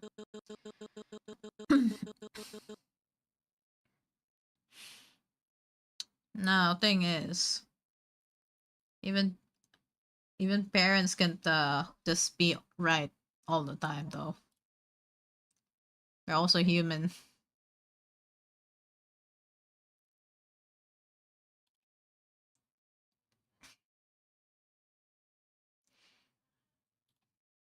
It's too much. It's too much. Your sanity is slowly slipping.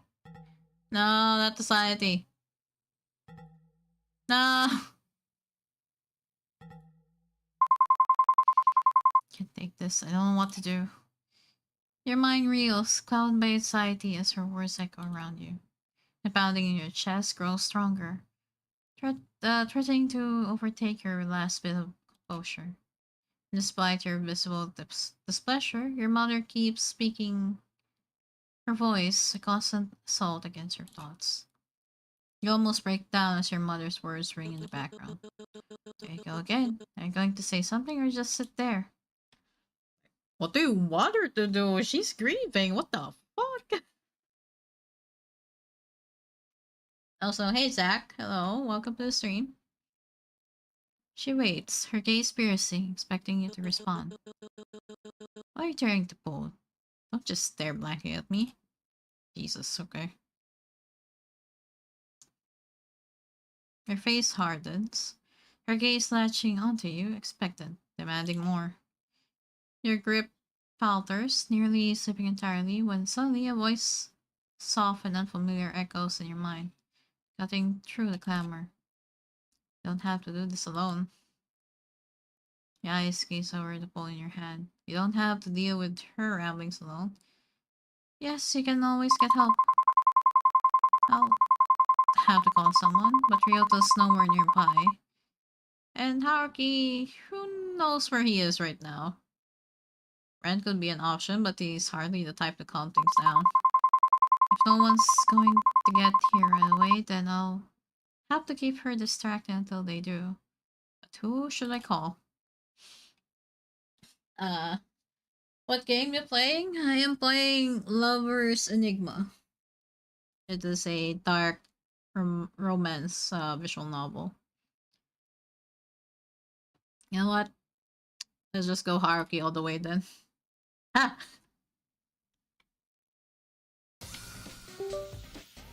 Up, and my keyboard said, no.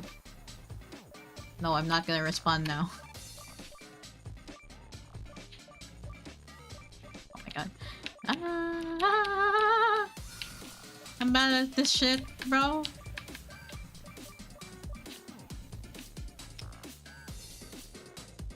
Up,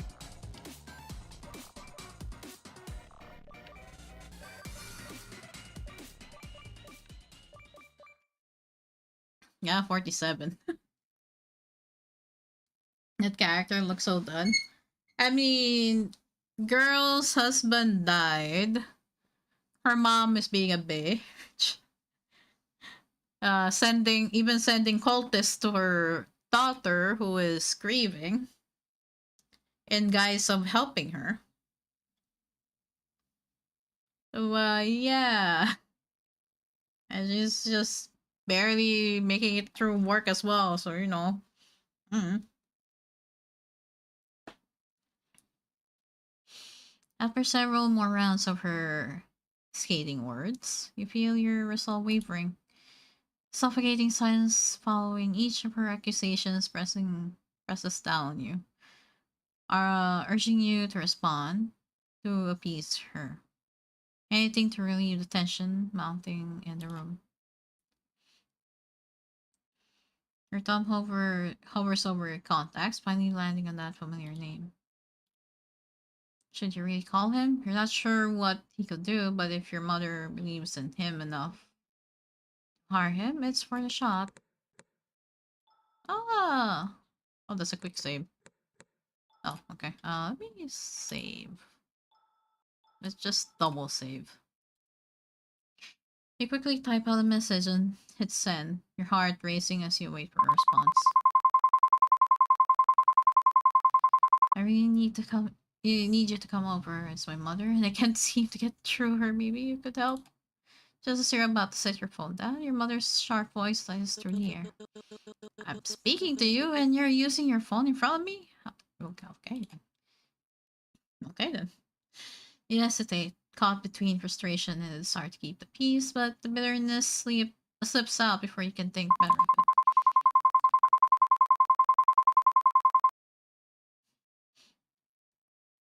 Oh, hey, Sai.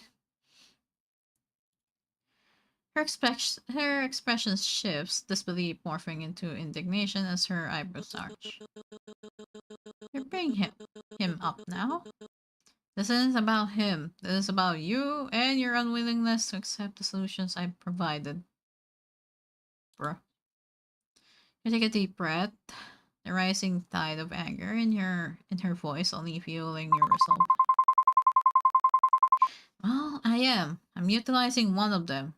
You provided the solution after all. Her face reddens as her frustration mounts. Her voice a mix of anger and exasperation. The favorite part of your model is your hair. Love whatever shade of red that is. It's like a dark crimson. It's so cool. Hey, thank you. Don't get mad with me. This isn't about him or your so-called supernatural problems. Take a deep breath, trying to maintain your composure as you lock eyes with her. Oh, please, just hear him out. He might have some insight and would actually help us. You hired him for a reason, so let him do his job. I mean...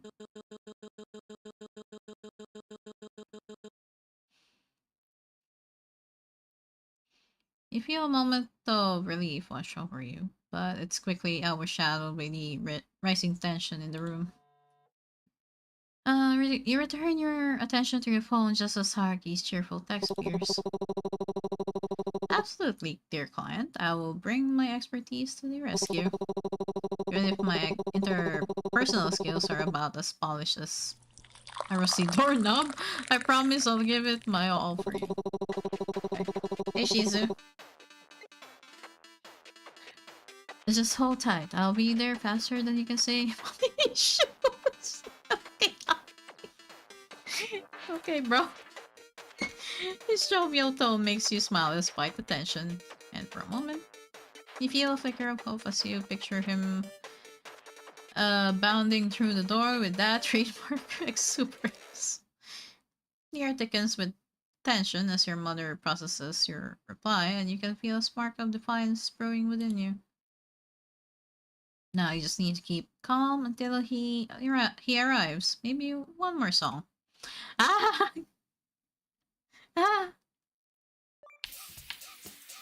I wish I could change the keys for this though. That's my only thing. Wish I could change the config keys for this. Because it would be nicer to have different keys for this instead.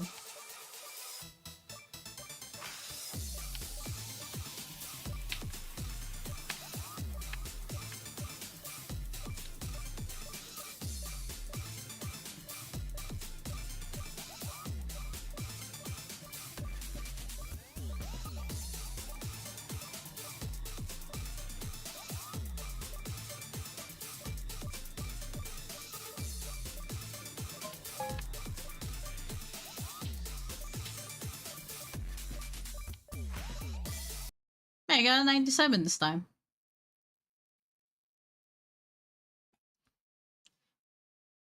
Yeah, I got 87% of the total notes, yes. Now get my sanity back. There we go. You managed to calm yourself down, your heartbeat finally steadying. Your mom's words still rattle you, but you remain calm. Calm enough to hold your tongue. Okay, that's good. Each minute stretches, her harsh words chipping away at the last remnants of your patience. Just when you begin to doubt he'll show up, there's a knock at the door. The doorknob rattle seems to be rattling a bit. I can open this. Hold on. The doorknob slowly turns. Ah, my apologies. I thought I'd, well, glide right in. Seems the door has outsmarted me. Oh dear, the negative energy in here. I don't remember it being quite this intense last time. Mm-hmm. Ew. Finally, I heard you based on the recommendation of someone. I hold in high regard, but your lack of results is starting to make me question your competence. Look at my daughter. She's as disobedient, as stubborn, and as hysterical as the day I first brought you here. Aren't you supposed to? You should, before she can launch into a full tirade. Harky raises a finger close to his lips, shaking his head with a slight knowing smile. His eyes are firm. Like, his eyes are firm. Hold it together. Okay. To your surprise, she pauses, taken aback. Wait, she presses her lips together, clearly not used to being interrupted so directly. Great respect, ma'am. Your daughter isn't the problem here. And even if she were, my qualifications don't exactly include a psychology degree. Oh, hey, Dean. Hey, Dean. How was... What were you playing? Forgot what it was.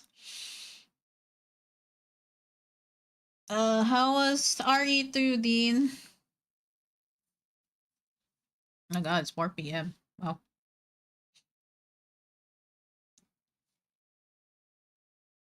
Painful? Oh.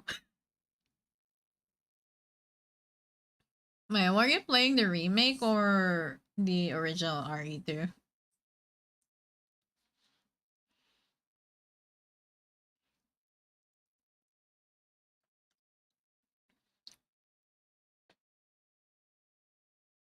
Technical difficulties that happened and then got stuck on something for a bit. Ah, okay.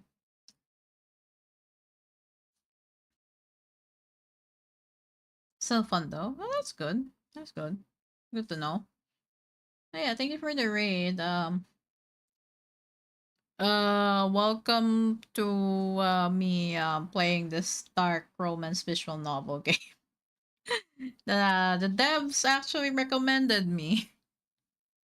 Apparently they found me when I was playing that one other game. One other otome game I was playing because of a a sponsored stream. So here we are. Well, I did see the Kickstarter for this game on Twitter sometime before. So I was already interested. The art looks nice, so I was interested. Yeah, we're playing as a lady whose husband died. She's grieving. Her mother is berating her to move on and marry someone else or something. And yeah,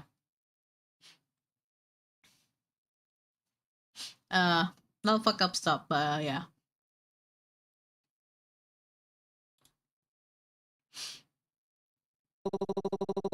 As I see it, there's a flow of negative energy re-entering the space. Also, Haruki is a exorcist. I just went with him because he seems interesting and I just find him funny. I can't take him seriously, so here we are.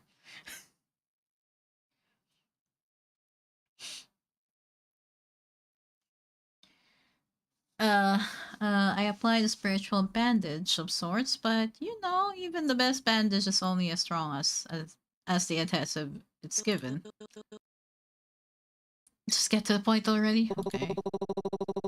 What I mean is this. Negative energy is a way of seeping back in. I can perform as many rituals as you like, but without support from the host, what I do won't have a lasting impact. Are you saying I'm not supporting my own daughter now? That this is my doing? Shrug. Physically shrugging right now. Oh shit. Right, minigame. Okay. Ah, shit. I clicked too soon. Oh, yeah, dude, that's fine. I think what he's trying to say is that, with just a little bit of support or understanding, things can be a lot better. You managed to center yourself, holding on to the calm hierarchy's presence brings. Your mother's words still sting, but you let them wash over you, keeping your expression steady. She helps, watching you closely, clearly waiting for a reaction.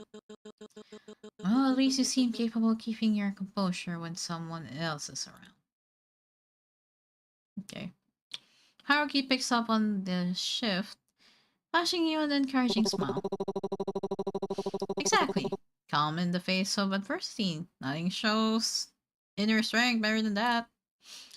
For a moment, your mother is taken aback, her brow knitting as she searches for something else to criticize. Bro, that's a whole bitchy thing that I can think of. Like, this woman just thinking of anything to criticize. Bro. With just a bit more support, I think my work can do its magic, and we can all put this whole episode behind us. He gives her a confident grin, and for a split second, you catch her falter. And what exactly do you suggest? I'd advise you let us handle it, offering as much support as you can from afar, of course. Yes. TLDR, get the fuck out of here. What? So you're saying I can't be involved at all? No, I'm only suggesting that your involvement be non-physical. Moral support is a thing. Mm. Or perhaps non-emotional.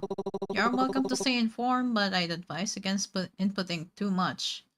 It could interfere with the process. Your mother's expression hardens as she looks at him with sheer disbelief, ready to object. But Haruki's gaze sharpens, his voice dropping low and steady, so quietly that you almost miss it. The elders have to vouch for me. Let me do my job.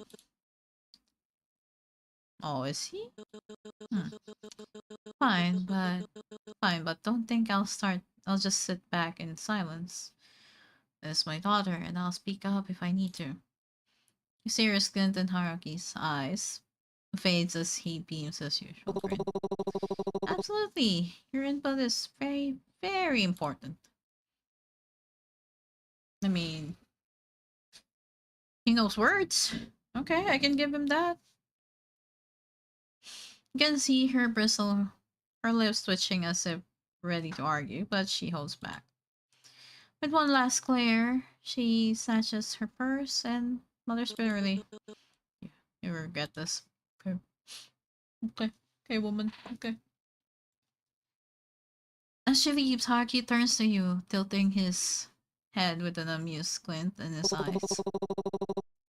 Well, I consider this case closed. You sigh, shaking your head. SMH. She won't let this go so easily, you know? She'll definitely come back. I think I gave her enough to consider. She'll probably hold back. At least a little. About that. What was all that talk of elders? Don't tell me you're part of some kind of religious sect too. He flashes you a playful, almost innocent look as he turns slightly away. Bro! Oh, every mysterious and charming entity, such as myself, needs a secret backstory. So you are part of the... Oh, okay then. You pause, feeling a flicker of curiosity along with a touch of wariness. Yeah.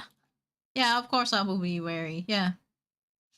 There's so much about hierarchy that remains a mystery. So many pieces you aren't sure you're ready to uncover. But before you can even form the words, he turns, sensing your unspoken question. I know it must be hard to trust me when there's so much I can't explain. Someday I'll tell you everything. But for you now, just hope I've done enough for you to trust me. Just a little. Hmm. Maybe a little, yeah, minus the little info about you being in a cult or something. But yeah, maybe. His voice softens and something unreadable flickers in his gaze. A depth he rarely lets slip. Just as you open your mouth to respond, he turns away, his shoulders drawing in slightly as if shielding himself from whatever you might say. You recognize the gesture all too well. It's the same way you guard yourself, bracing against answers that might cut too close, holding your breath for what you may never say. And in that shared unspoken moment, you wonder if he knows how much of himself he's revealed about without a single word.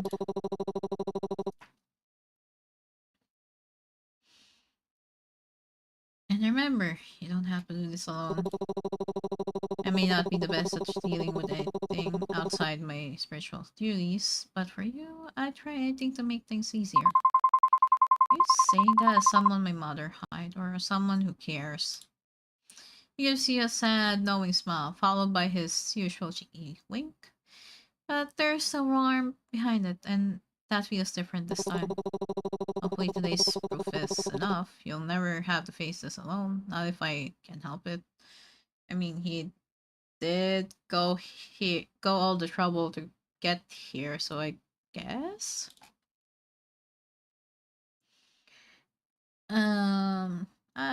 Hi there over in the YouTube chat. Hey. As he finishes, a soft chime from one of his trinkets echoes in the air. A gentle, lingering sound that cuts through the tension and leaves a calm in its wake. In that moment, something shifts. Quiet realization settling within you. Harky is strange, loud and showy, no doubt about that. But he's also kind, and in his kindness, you sense a hidden fear, a vulnerability he tries so hard to mask. Okay, huh. So, what you're saying is he has his own baggages. Thanks. Perhaps in ways you hadn't noticed before, you and Harky are more alike than you realized. I'd say the same to you. I only wish I could help you too. Harky pauses, clearly caught off guard by your warmth. A small smile curves his lips before He slips back into his usual playful charm. Ah, my dear client, your very presence is a soothing oasis in the desert of my life. Damn. Okay. With that, Haruki launches into another of his flamboyant monologues, every word layered in theatrics. After a few more light-hearted lines, he bids you farewell, with an exaggerated bow, leaving you to wonder which hierarchy lingers in your mind. The bold, larger-than-life gesture, or the rare, gentle presence that emerges when his card slips. Yay, sanity up.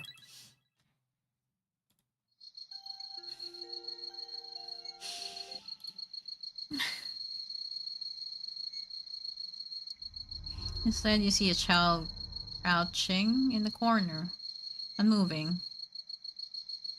Okay. No explanation, no reason, just there. No, that's a strange shot. Yeah. In true classic horror movie fashion, you do keep your window open to check if he's okay, just in case it's a neglected child. Or do you pretend you saw nothing close the window? What does yes mean? What does no mean? Oh, there's a child.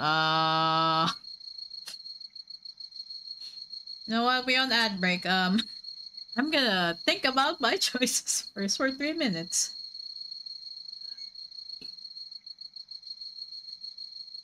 You know what? I'm gonna take a picture of this thing. Oh shit. Hmm.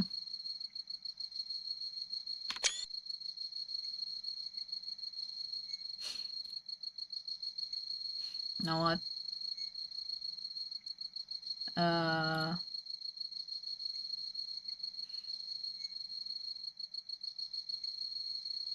Where is?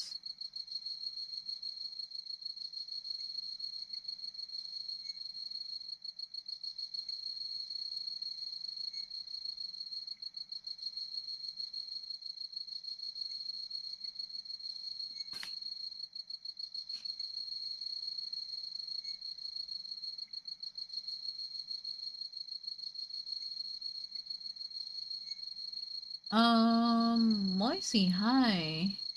Welcome to the stream.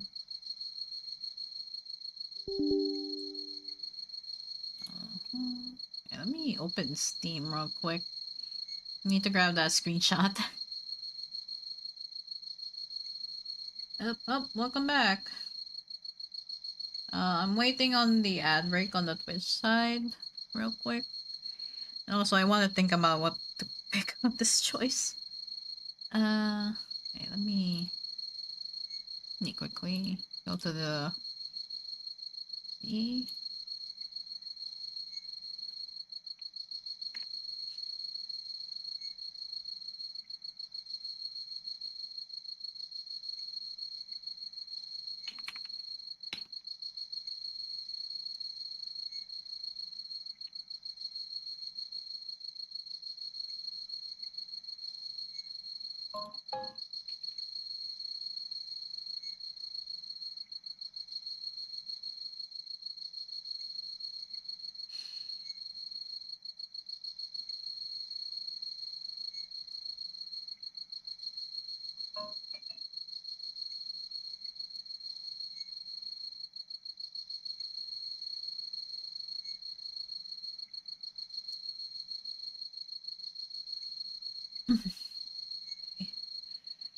Ah, that is creepy though. Hmm. I flip a coin. I need to. Uh. Hmm.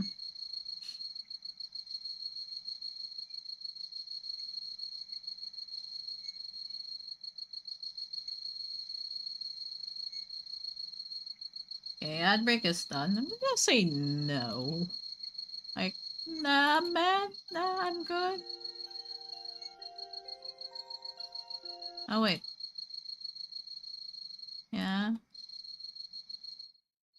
Let's close the curtain.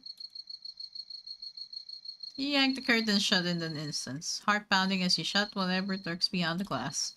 Part of you wonders if it was real or just your mind playing tricks on you, but you're not about to find out. Yeah, I don't want to find out. Go to the bathroom.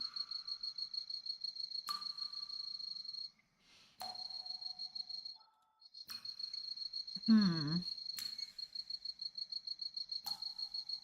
Uh, Peach Lodi? Hi. Welcome to the stream. What would easy? I just want to chill.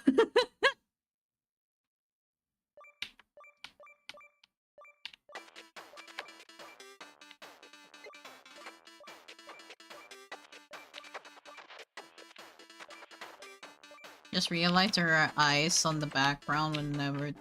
Yeah.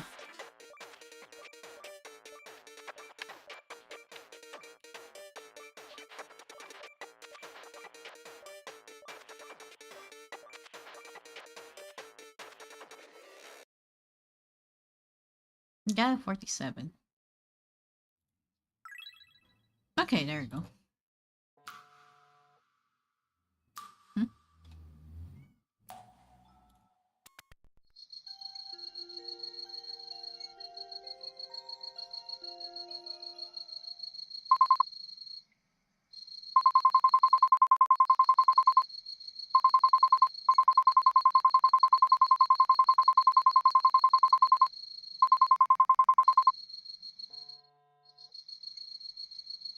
Okay.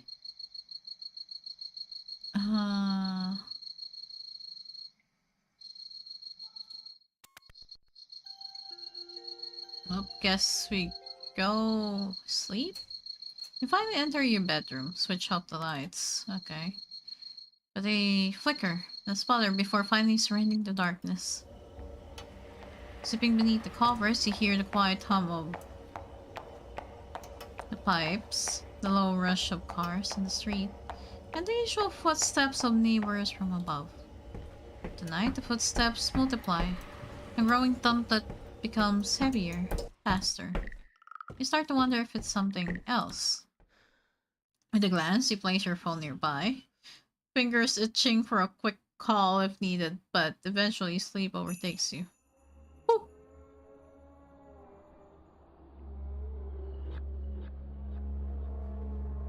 What is this game about? This is Lover's Enigma, and we're playing currently as a woman whose husband died, so she's currently still grieving, can't move on. Her mom is being a bitch, and oh, she's trying to get her in a cult as well for some reason. In the pretense of helping her move on, I guess, which is, you know, sus, but okay. Also, this creepy. In the dim, hazy scene, he talks about his fascination with collecting insects. Each word faint as a threat. Moms, am I right? Uh-huh. The images, though, grow clearer. Beetles, cockroaches, or is it something different? Something sinister. Its body shaking around the room, like a creature just beyond your reach. You search, almost desperately trying to find its name, but it slips away, elusive, lost in the fog of your dream. Oh. It seems as though the tapestry is finally unraveling itself. The key players have already made their first move. Though some move quicker than expected, others still hesitate, as if time waits for them. Wonder what your next move will be, my dear princess. Huh? Survival Skull, Twisted Creed, the ancient curse paper. Okay. Was that the end of the demo? Oh, no, not yet. We have day 4, okay. You wake up to the familiar buzz of your phone. Few messages from your mom light up the screen. The first one featuring painfully updated GIF of balloons and clear text. What the fuck? Oh my god, that the FB mom looking GIFs. Oh my god. Oh, it's our birthday? Damn. You like turn-based games? Find it kind of boring. Yeah, I do. I do play FGO, which is a turn-based game. And I play HSR, which is also a turn-based game. By dropping off a cake layer, make sure you finish it by tonight or it'll go stale. Have a good day. Okay. Ah yes, a classic from your mother. Equal parts affection and command. It almost slipped your mind. It's your birthday today. You're turning whatever age, I guess. The number seems to glitch in your mind like a censored secret the universe refuses to acknowledge. Maybe you're just repressing it. Okay. Maybe this year birthday wish will actually come true. Maybe your mom will finally listen to you, hear you out, let you breathe without constant pressure of her expectations. Maybe today will actually be a good birthday. Just kidding. You already know how it's going to end. Oh well, no point dwelling on it now. You'll deal with it with all that after work. Fair. Uh, Damn, okay. Yeah. Oh, I heard from Donica-san that it's your birthday. Must suck having to spend it at work, huh? I don't think that's a bad thing. If no. William, hey. Well, that's just life. Yeah, it's just life. I don't know how many more ha-has I've left in me.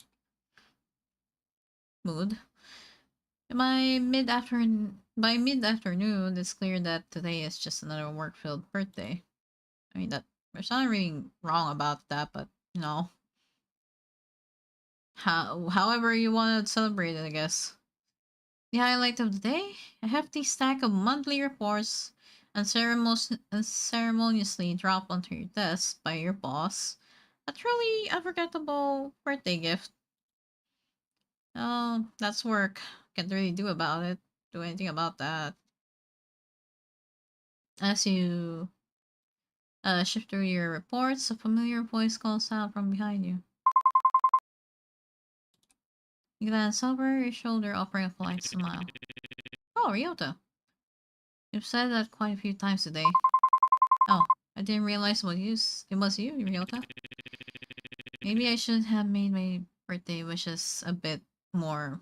Maybe I should have made my birthday wishes a bit more memorable. Don't worry about it. Honestly, I think I've heard enough birthday wishes to last me until next year. Hopefully, you're not too worn out to actually celebrate it, though. Boss asked me to stick around and finish some reports, but if you're still up for a birthday dinner, I'll be at the station around 8 p.m. Before you can respond, a voice cuts through the air from the other side of the office. Hey, can someone help me with this? Okay. Ryota straightens up, already turning towards the sound. Gotta go. Good luck with your work. And happy birthday. Huh? I mean, it was nice enough, yeah. You go about your day as usual, the hours slipping by until it's finally time to head home.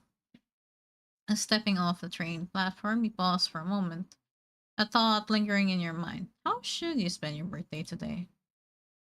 Why? Um, hmm. We could meet up with Ryota, yeah. Yeah, we could meet up with Ryota. I think we could do that.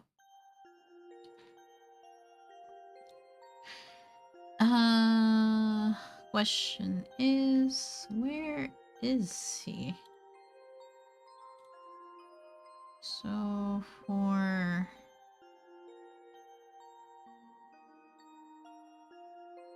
where is he?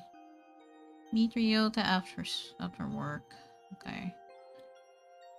Where is the station? Oh, there. You arrive at the train station and stand by the gantry, waiting. After a short while, you spot Ryota stepping through the gates. The moment he notices you, his expression shifts. He tries to mask it, but the smile tugging at the corners of his lips is unmistakable. It's brief, a flash of something warmer than usual, but it doesn't escape your notice. As he approaches, his tired eyes reflect the exhaustion from work, but the soft smile never quite disappears. Are you waiting for me? I hope I didn't make you wait too long. I'm glad you decided to come. You know, if you're still up for it, we can grab that dinner just like I promised. It's my treat, of course. Why not? Yeah. Yeah, I like that. Let's go have that birthday dinner. For a moment, Ryota seems caught off guard. His eyes widen just slightly before his expression softens into a warm smile. His relief and happiness unmistakable despite his efforts to stay composed. Really? I mean, great. I was worried you might have had plans with someone else. Not exactly the life of the party. I enjoy being around you. You don't need to be the life of the party to make someone stay better. Thanks. That means a lot, really. Oh, there's this takoyaki place nearby. It's not fancy or anything, but I thought, well, it's your birthday. So you should get something good to eat. Sounds perfect. Either way. A rich aroma of grilled takoyaki fills the air as you step into the cozy eatery. Its warm lighting casts a welcoming glow. I'm back. Took a long while. Anyway, how's the progress? Stuff. I mean, it was. I think we're at the last day of the demo. So I could probably do another run and do different choices. For a moment, neither of you speaks, the quiet hum of the restaurant filling the space. You glance at Ryota, his gaze fixed on the food, and find yourself wondering how to break the silence.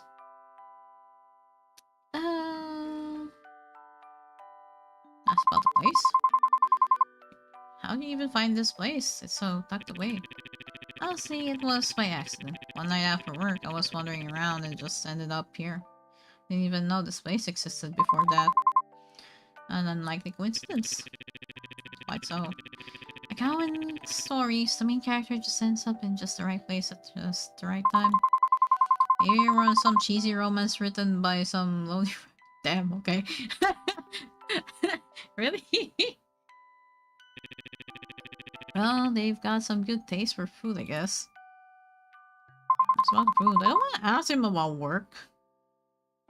I didn't know you like takoyaki.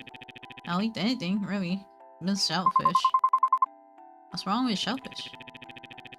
They're like the ocean's cockroaches, physically and biologically. That's such a dramatic way to put it. They're delicious, though. Yeah, well, so are cockroaches to some people, apparently. Okay, fine, I'll stop trying to defend seafood. Let's enjoy the food. Let's not talk about work. As he sat at the corner, the comforting aroma of takoyaki wafting around you. A raised voice from a nearby booth catches your attention. Despite your better judgment, you can't help but overhear the conversation.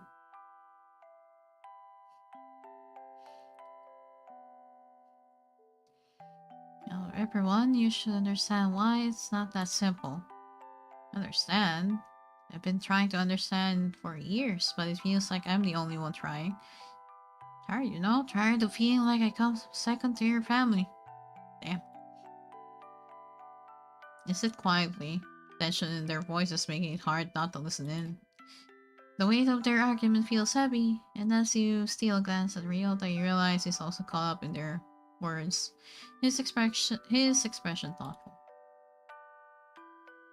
There's a moment of silence between you, broken only when Ryota clears his throat and says softly, They're being awfully loud. Let's talk about the future instead. What do you want to do in the future? Clearly caught off guard by the question. He shifts slightly in the seat, blinking at you with a soft, curious expression. Huh, that's a bit out of nowhere. What brought that up? It's just, I didn't mean to, but I overheard a couple arguing about their families and stuff. And it made me think. For most of my life feels like I'm trapped in this bubble of other people's expectations. It's hard to know what I want sometimes. That's my problem to solve, you know? Figure out what to do next. He hesitates for a moment, then meets its gaze, a little uncertainty in your voice. Guess I'm wondering what you'd want for yourself in the future, if you ever thought about it. Ryota falls silent for a moment, his brow furrowing as he looks at his hands, pondering the question. The quiet stretches on, and you can see him mulling it over. When he speaks again, it's soft and deliberate. I hear barking, though. I hear barking.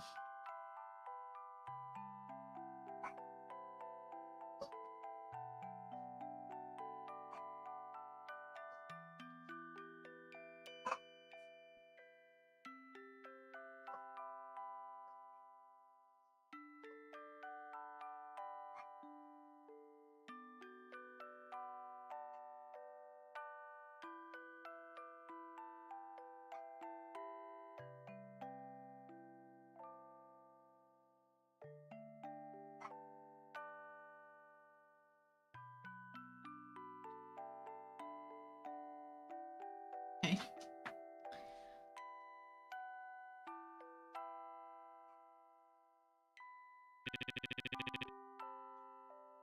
Oh. There's a slight, almost imperceptible pause before he quickly adds. His voice a little rushed and sheepish. But, you know, it doesn't have to be anything romantic if you don't want it to be. I really value being with you. Oh, I guess I do appreciate your company too. Your heart flutters and you feel a rush of warmth spread across your cheeks. You can't help but smile at him, trying to laugh it off, though it's clear that his words have touched you more than you want to admit. The moment hangs in the air, and for once, you don't mind the quiet, feeling more certain of something than you have in a long while. Huh? Birthday gift? You got me something? You shouldn't have. It's nothing much. I bought this a few months ago. I didn't know when would be the right time to give it to you, but I thought your birthday would be the right time. You glance at him curiously as he reaches into his jacket pocket. His movements deliberate, almost hesitant. When he pulls out a small velvet box, your breath catches. Oh. He opens it to reveal a delicate necklace, the pendant shaped like a radiant sun. You doubt yourself a lot, I know that, but to me, you're the sun. You're bright, Mary. His words leave you speechless for a moment, your heart full as you carefully take the necklace from him. You don't have to say anything, I just wanted you to know how much you mean to me. Well, maybe it's a way to pay you back for everything you've done for me. You don't owe me anything. You know, but thank you, really. Two of you fall into quiet rhythm as you leave the restaurant. The necklace resting against your collarbone, a sweet and comforting reminder of his words. You find yourself replaying them in your mind, marveling at how he could see you as something so bright and positive. You've never thought of yourself like that before, and now there's something unfamiliar bubbling up inside of you, warm and fluttering. As you walk side by side, you're glad for the cover of night. The shadows hiding the telltale red creeping into your ears. Ryota walks beside you, his hands in his pockets, his presence steady and reassuring. And for a moment you wonder if he can feel it too. The quiet shift in the air between you. Oh, okay.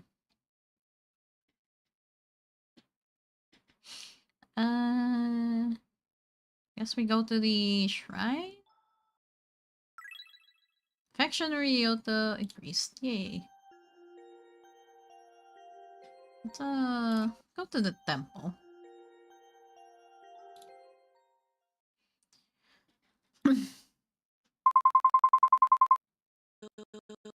If he's not at his office, he's probably wandering around town trying to drum up business. Maybe in the alley, fooling around with that damn cat. You shouldn't meddle with him too much. Why? Other than the obvious reasons? Because once he latches onto you, he doesn't let go. His persistence is relentless. The monk hesitates his gaze starting around to ensure no one is listening. When he speaks up again, his voice is barely above a whisper. Look, miss, I know you and he share a bond of some kind. You seem like a kind soul, but there's a shadow that follows him. I've seen what happens to those who stay too close. Nothing good ever comes of it. Hmm.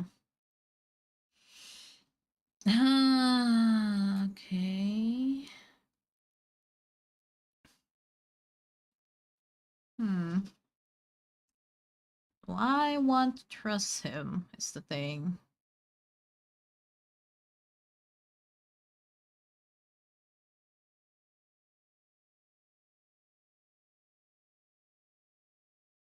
I'm listening. Monk sails slowly, his gaze hardening as he leans closer. His voice drops to a near whisper, the weight of his words filling the silence. Words spread quickly in the circles of those who deal with the unseen. Stories. Whispers. They say he carries an unnatural shadow, an omen of misfortune, harbinger of calamity. His expression darkens, and for a moment he looks as though he is reliving a distant memory. His master was a powerful exorcist. Respected skill, but during a purification ritual, something went wrong. Catastrophically wrong. His master lost his life, and while some mourned and pitied the boy, others... He hesitates, glancing around as if afraid of being overheard. Others believe he was the cause of it. That's a lot to take in. I'm not saying he's evil or even ill-intentioned. Perhaps deep down he's a good man, but sometimes it's not the person that's dangerous, it's what follows them. And with him, the cost of association often outweighs the good. He straightened his tone, softening, though the gravity of his words lingers. Whatever you decide from here is your choice, but remember, there's wisdom in walking away from trouble, even when it wears a kind face. Choose carefully. Okay. That applies with everyone in the game, though. At least in my opinion. Okay, that was something. I had better go get Katsuki's incense while I'm here. Okay. Apparently that got the affection up for him. Oh, okay. Was it the upper street for this? Not the alley. Oh. I pet the cat! Oh, there you go. You know this hierarchy on the alleyway, crouched near a stray cat, with a small dish of food in hand. Approach him. Hey, dear client, have you come to visit me? Or does Mr. Tubbs over here have another visitor? Mr. Tubbs. That's a cute name. He glanced down to see a stray cat nestled comfortably between Haruki's shoes. Haruki is crouched beside him, carefully placing a small dish of food within the cat's reach. Are you acquainted with this guy? Seems like he's got a lot of fans.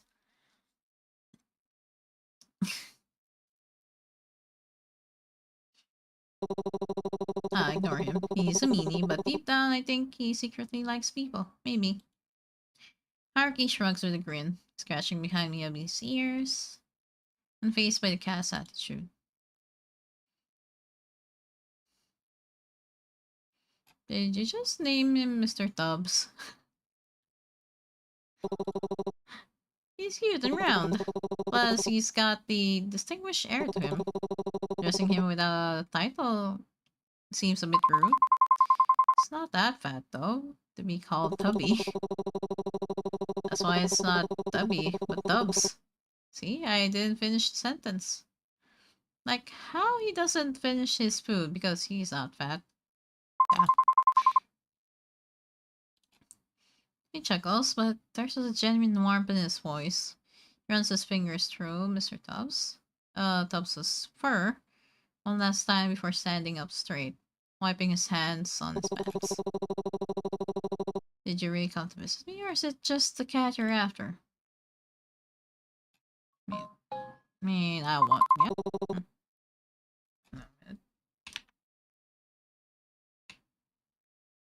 Okay.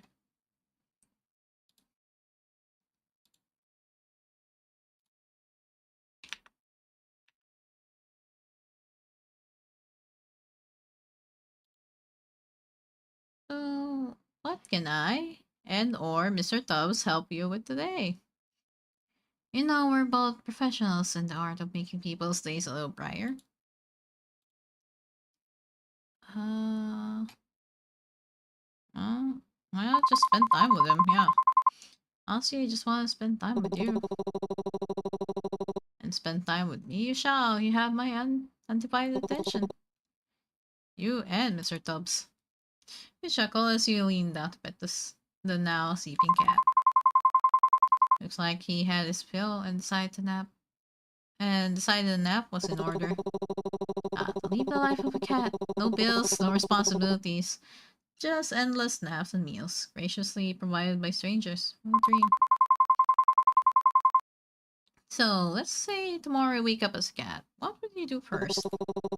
Well, first I'd double check that all my bills were paid and my appliances were off, because even as a cat, I'm a responsible one. Then I'd come find you so you could take care of me for the rest of my perfect little life. After all, who else would spoil me as much as you? Okay. Okay, sir. I see you. See what you're doing? Oh, so now I'm on the hook for cat hierarchy. Sounds like a lot of work. What if I decide to make you earn for a keep? Earn my keep? Cruel and unusual punishment? What kind of caretaker makes their beloved cat work? But seriously, I'm glad you wanted to spend time with me.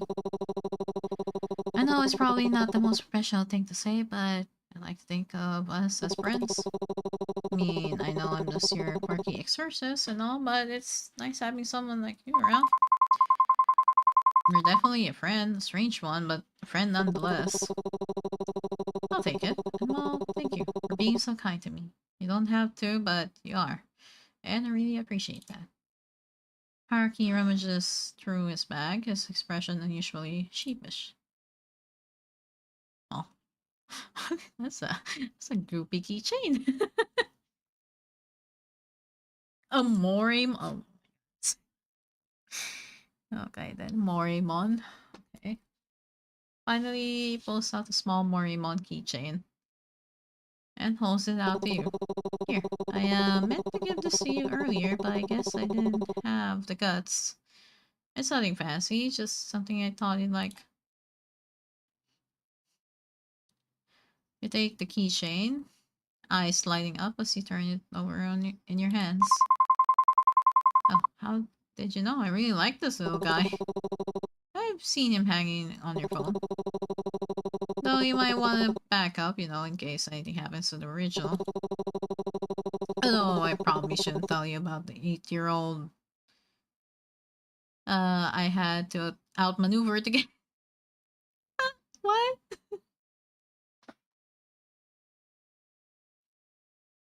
No, thank you. I will hydrate, yes.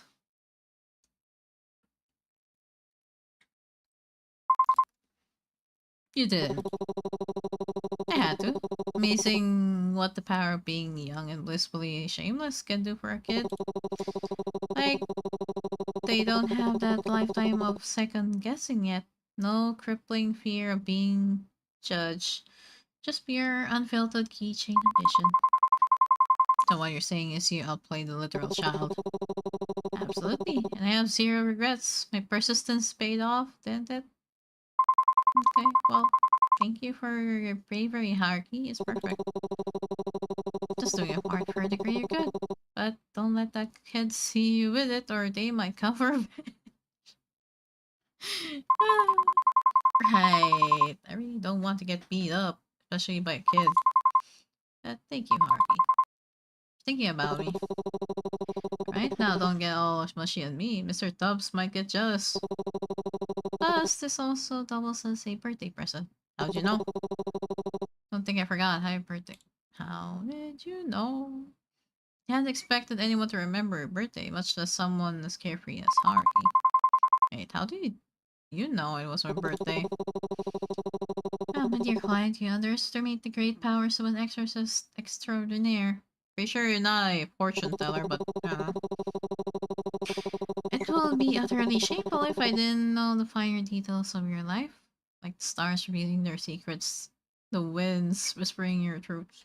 Okay, then. Okay, man. Fuck.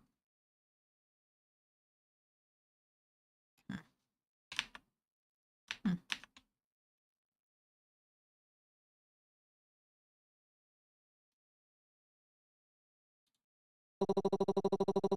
Naturally, consider this the gold standard of 5-star customer service. You won't be disappointed. Okay. The two of you stroll to the nearby food stall, scent of sizzling takoyaki wafting through the air. As you sit together, Haruki's light-hearted banter fills the conversation. His jokes and animated storytelling, throwing out laughter you hadn't realized you needed.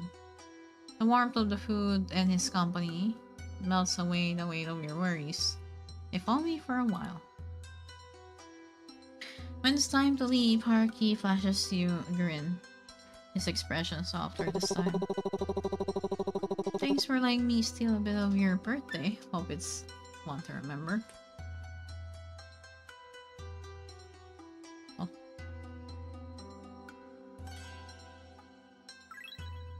Affection with Haruki increased. It's really late. I better head home before mom gives me a mouthful. Okay.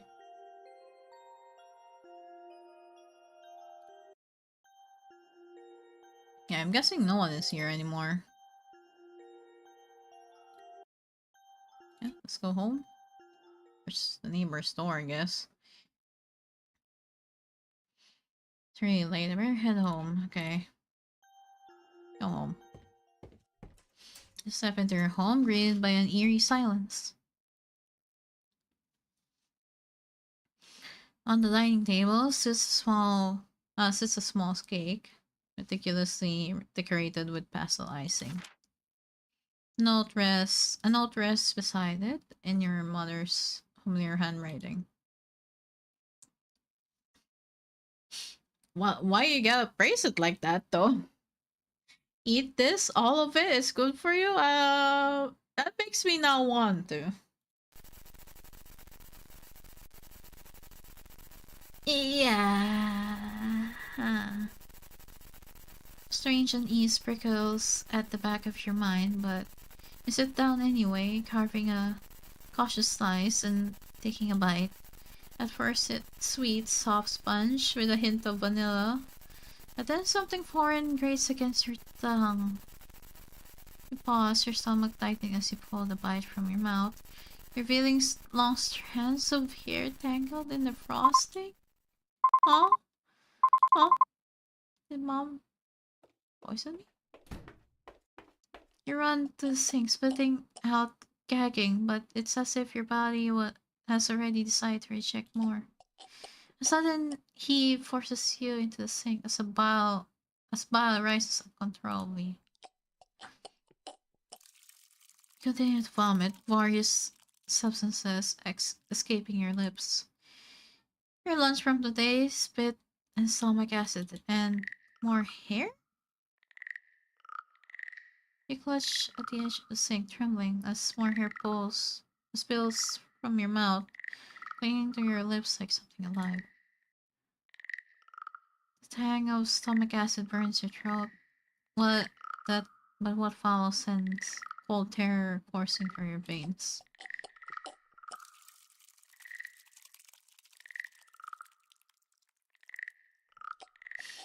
You try to catch your breath, but another wave overtakes you.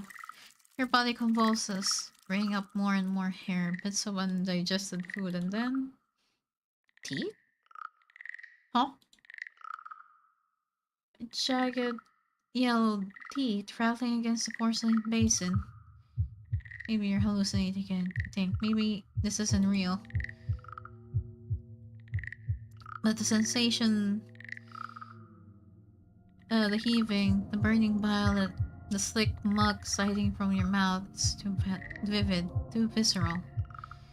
The grotesque parade of horrors continue, spilling from you like some cursed fountain.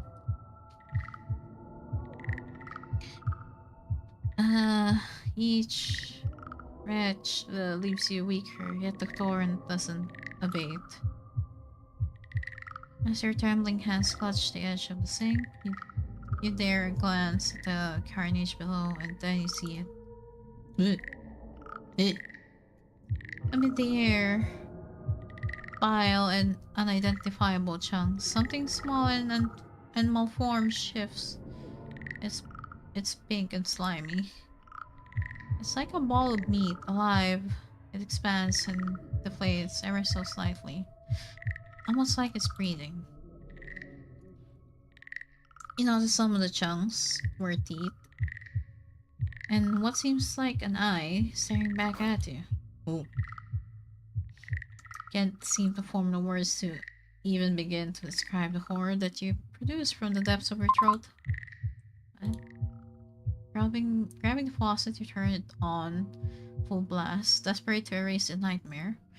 Water gushes down, carrying clumps of gunk with it, but the sink quickly clogs. The fetid water pools around the mess, rising in defiance of your efforts. Frustration boils over. You seize the nearest object, a hairbrush, and jam it into the drain, jabbing furiously. The bristles bend and snap as you shove harder, muttering through the gritted teeth and shouting. Each shove is punctuated by your screams, your voice hoarse, crackling. The sink gurgles as bits of the gunk slowly spiral downward, disappearing into the pipes. Finally, the water drains, leaving the basin empty except for lingering streaks of slime. You stand there panting, your knuckles white as you grip the edge of the counter. Silence that follows is deafening, broken only by your ragged breathing. Then you hear it, faint but unmistakable. A soft, pitiful cry. You stumble back from the sink, your legs shaking uncontrollably, and you collapse onto the floor. Hot tears stream down your face as you gasp for breath. The sound of your own ragged sobs filling the suffocating silence of the kitchen. Ah. You clasp your hands together, so tight until the knuckles turn white, as you pray fervently to anyone or anything that you will listen to your cries. Crying, I'll find out who did this to you. I'll make them pay. Just don't hate me. Hmm.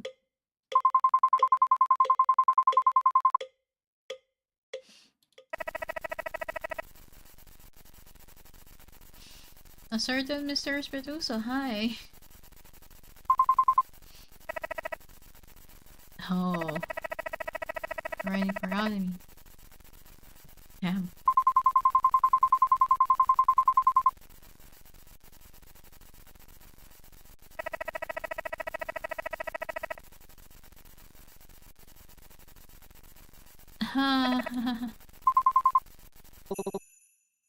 Now what? Feel a gentle tug on your sleeve as you turn. Familiar glint of light bouncing off crimson tinted glasses. Red catches your eye. Oh, Haruki. I sense a powerful spiritual presence radiating from this area. Something I simply couldn't ignore. I rushed here and quickly as I could, but it seems things escalated. Are you alright, my dear client? Well, I guess I got his ending for some reason. Okay then.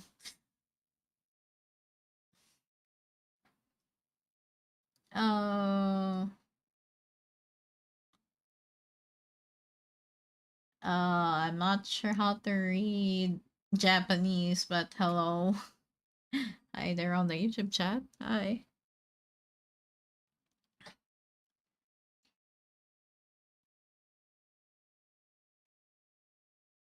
I'm sorry, wrong language. That's fine. But yeah, I'm not able to read Japanese or understand it. So yeah, you're not okay. Your breathing is uneven and your hands are trembling at your sides. You're the furthest thing from okay right now. No, the cake, the hair, the things that keep happening. No, I'm not okay, Haruki. None of this is okay. It's getting worse, all of it. The things I'm seeing, the sounds in my head. It's like I can't escape it. No, I'm not okay, Haruki. None of this is okay. Yep, yes. Haruki steps closer, concern etched on his face. I use translator. That's fine. The noise starts creeping in, louder and louder, like static crackling through your thoughts. You clutch your head, trying to push it out, but it only gets worse. Before the panic overtakes you completely, Haruki grabs you firmly by the shoulders. His voice cuts through the storm in your mind, steady and grounding. Hey, look at me. It's okay. It's not your fault, alright? None of this has ever been your fault. You're trying. You're doing everything you can.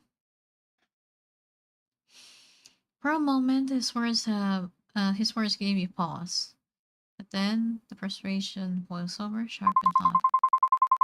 Everyone keeps saying that it's not my fault, that I'm doing my best. But bad things keep happening, Haruki, over and over again. What's the point? What's the point of trying when nothing ever gets better? You asked me before why my arms are littered with spiritual talismans. Well, each one of them wards off a spirit from a botched exorcism.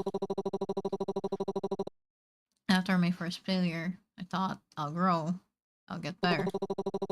But then I mess up so badly that I can't even think about it without feeling the same guilt all over again. His gaze meets yours, and you notice something in his eyes. A flicker of understanding that feels achingly familiar.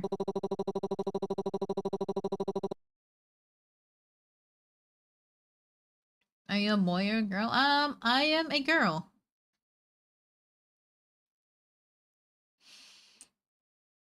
And the worst part, the bad things didn't stop after that. They kept coming. Keep coming. There are days I feel useless, like nothing I do will ever make up for what I could fix back then. But even one small thing I do know can help if it can make someone's day just a little brighter or ease their pain. Even for a moment, then it's worth it.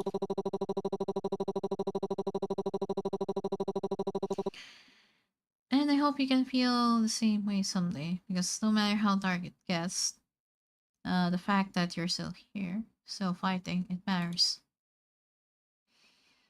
His words hang in the air, heavy but grounding, and for the first time in a while, the noise in your head begins to quiet. His gaze flickers over you, taking in the chaos around you with a sharp intensity. After a brief pause, he reaches out, taking your hand gently in his. Turning it over, he holds it before him, his eyes narrowing at as he studies your palm with wide focus. I'm late again. Sorry, I tried. I tried to hold it back. I might need more time, but I wanted to keep you out of this. But given how close we are and the trust you place in me, I can't keep this from you anymore. I think you know deep down whatever's haunting you isn't Kazuki. No, it is all my fault. Kazuki, he's angry that I'm not doing anything about his death. Just living my life while he's dead. It's not fair. It's... Do you really believe that? Do you think Kazuki would have carried that much hatred in his heart to hurt you like this? His words force you to confront the truth. You've buried beneath layers of grief and guilt. Slowly, fragments of memories resurface. You finally stop shaking. Words are warped in everything, all the bad memories that surrounded his death, and the memory that he had become, and that you had forgotten the person he was. Kind, caring, sweet friend. And you miss him dearly. He was kind. He was ambitious. Before his death, he worked a lot, late into the night even. He always said he was so close to his next big hit. I just wish he could have told me before he... Some people aren't very good at asking for help. I should know. Sorry, I thought the less you knew, the better. I didn't want to make things hard for you. No, I probably would have listened anyways. Love your child, thank you. He releases your hands at last. A small smile tugging at the corners of his mouth. Of course, anything for you, my dear client. You roll your eyes, the warmth in his tone making the nickname less irritating than usual. You stop calling me that. I don't think I've ever heard you call my name. Ah, then... Mary? No, that's too embarrassing. I'll stick to the tried and true nicknames. Thank you very much. Anyways, about the thing haunting you. It's an evil spirit that has latched onto you. From what I can tell, it's tied to something in your past. Though I haven't quite figured it out. I haven't figured out what yet. What I do know is that it feeds off your energy, especially your sanity. I mean, makes sense, yes? And judging by the state of things, it's been feasting pretty well these past few months. I'm still working on finding its source or why it chose you in the first place, but I'm here for you no matter what. I can't help you make the right choices, but I can hopefully make the journey a little easier. So whatever decisions you choose to make in the future, I'll support it with my whole heart. Okay. You feel the tumultuous waves crashing within you finally still itself. The guilt in your heart burning away as you finally piece together the truth. I see. I couldn't have done much of it without you. Thank you, Haruki. And my son. And you've been mine, Mary. Okay. You want to ask Haruki for more information, but before the both of you can have a real conversation, his phone buzzes heavily, indicating another client requires his attention. He'll always stay a little longer, make sure things don't start getting strange again. No, I can't keep you from your work. I'll be fine, I promise. You know, I would stay if you asked me to. And I would, even if you did. I know, but really, I'm okay. You've given me enough to keep my head on straight. Leave it be. Alright, alright. A strong, independent woman like yourself will definitely have things under control. But don't hesitate to call me again if you need anything. I come sprinting back. Trust. Okay. You say your goodbyes, and once he's gone, your gaze falls to Kazuki's altar. His framed picture, still and silent, gazes back at you. The smile he wore in death no longer holds malice or anger, hatred or greed. No, it was the same smile he had at your wedding, reassuring you that everything was going to be fine. And somehow, you believe it still is. Okay. The window remains closed.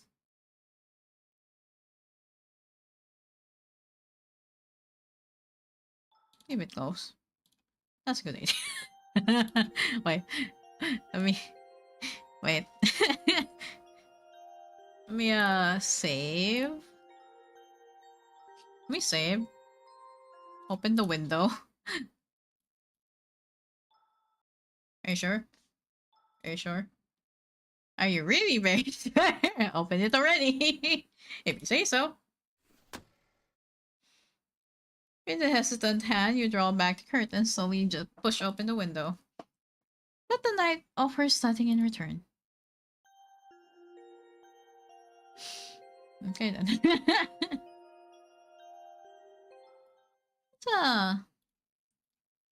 It's a quiet, lingering sensation, like something is just slightly out of place, yet you can't quite grasp what's wrong. Yeah, leave offerings.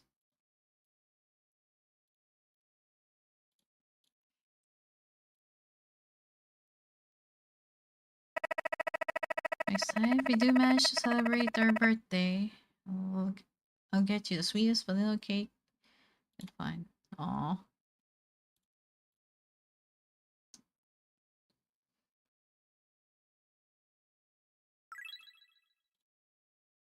Affection with Kazuki increase. What the fuck? Okay then.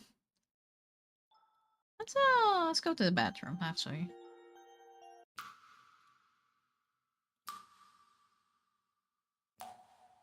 yes. Go with meltdown.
Hey, I think I only got one.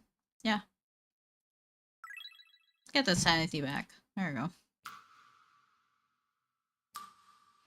I think we've done most of those, so let's go to bed. Your phone buzzes with the notifications from mom. Okay. I'm busy with important matters. I won't be able to be there for you for a while. Take care of yourself. You stare at the screen, a sigh escaping your lips as relief floods in. Well, good for me, I guess. We get some peace without her breathing down my neck. Something feels off. Racing is strange, almost like she's choosing her words carefully. There's no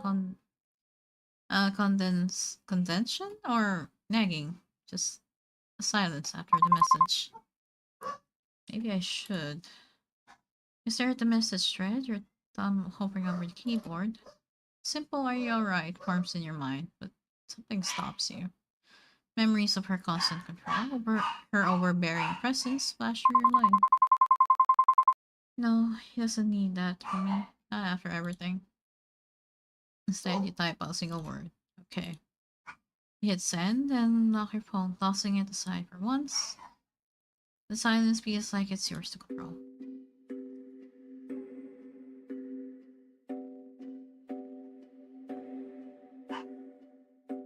of sticking around, don't they? Ooh. Once upon a time, back in an era when lords were powerful, there was a tale that began with a powerful man and a simple girl. Aw. Girl had a way of...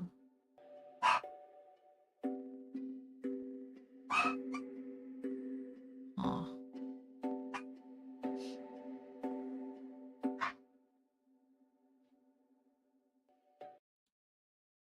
Oh, day 5? What? Did I probably skip that? Did I? Think I clicked on it too early. Hmm.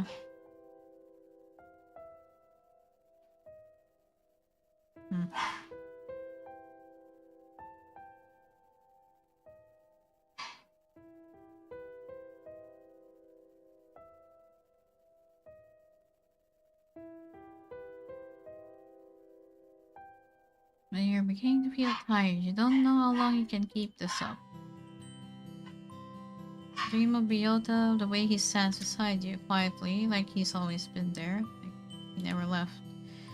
Remember how easy it was to overlook him before? Never demanded anything, never asked to be seen. Now, in the silence, after everything fell apart, notice the way he listens, the way he tries, in that so quiet way it is to make things feel safe, even if he's unraveling too. You didn't see his kindness before. It hurts knowing to look your own tragedy to knowing it took your own tragedy to recognize the warmth he's been offering all along.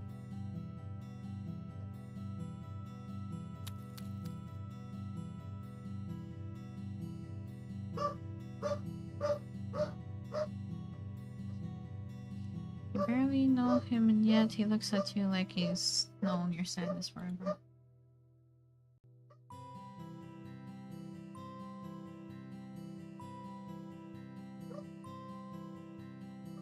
There's something about the way he brushes off the dark with jokes and half-serious stories that makes you want to believe in something, anything. Ooh. And that terrifies you. I'm not gay, but I'd smash A0. A0, Nico. I'm back, I see bro got his collar back. I think we're at the end of the demo, actually. Don't understand him. Part of you wants to run. You're afraid of what he knows, but something draws you into him. You might be losing your mind. Never thought you'd find light again, not after Kowski's death. Somehow you're still standing, still breathing. Still piecing yourself together, bit by bit. Maybe he is watching over you.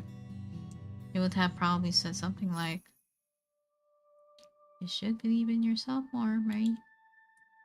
You're strong in your own way. You've done well, I'm proud of you. Haven't done much. But you've done well. Better than anyone expected from you. Maybe, I guess so. Sorry I had to leave so soon. But to stay, I really did. I know, that's why I try so hard to find out what happened. To help you, to help us. I cared so much, Ray, and my biggest regret is not telling you the truth when I had the chance. Even now, you're picking up the pieces I left behind. You're not alone. You met a lot of people who care about you.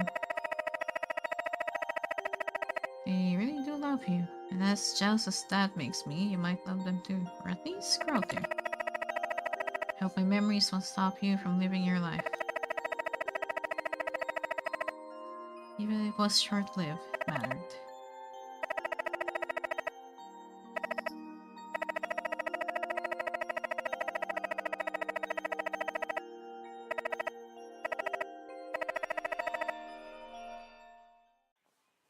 You wake up, the dream already fading like smoke in the morning light.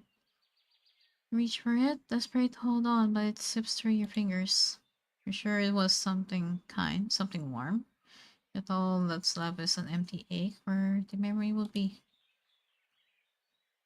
For a moment, you just lie there, stuck between sleep and waking, trying to hold on to the quiet before everything comes rushing back. Then you remember. Worry settles in again, heavy and familiar. You grab your phone from the nightstand, hoping stupidly maybe that there's something waiting for you. Nothing. No messages, no calls. Still nothing from her. Huh. Stare at the screen for a while, your chest getting tighter. Maybe something did happen. Maybe something's wrong. You want to text her, you almost do, but your fingers freeze. What if she says something you don't want to hear? What if what if she says nothing at all? She's your mom, you care about her, despite everything that has happened, you still do, right? You pull the blanket tighter around yourself, trying to block out the awful feeling in your chest.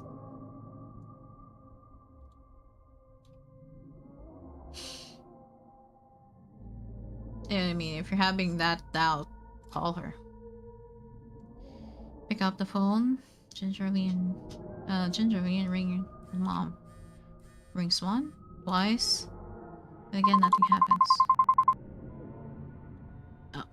Suddenly your phone buzzes and despite the mental turmoil. Uh-huh. Nothing that you message from your mom.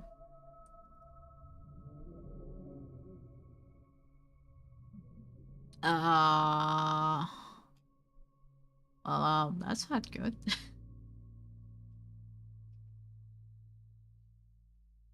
Hmm. Well, pretty. Hey, Shimmy. Huh. That doesn't look okay. There it is again. That sense of unease. With everything that's happened last night, and this weird thing going on with mom, maybe I should call in sick today.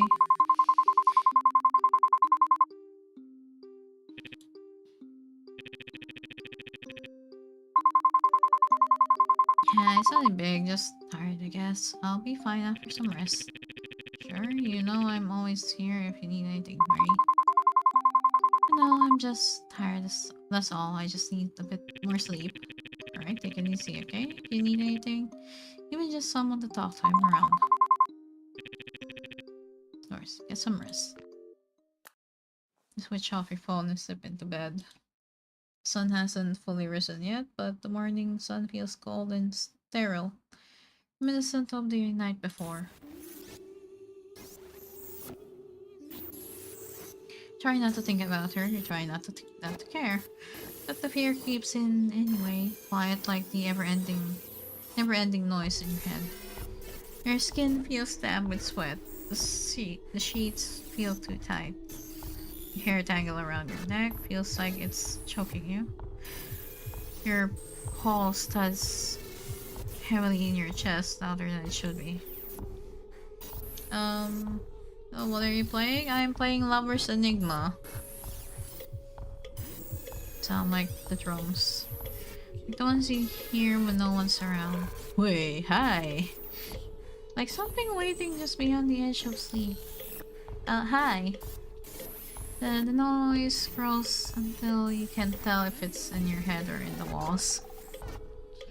And just as your heart begins to race, she finally and unwillingly drags you under.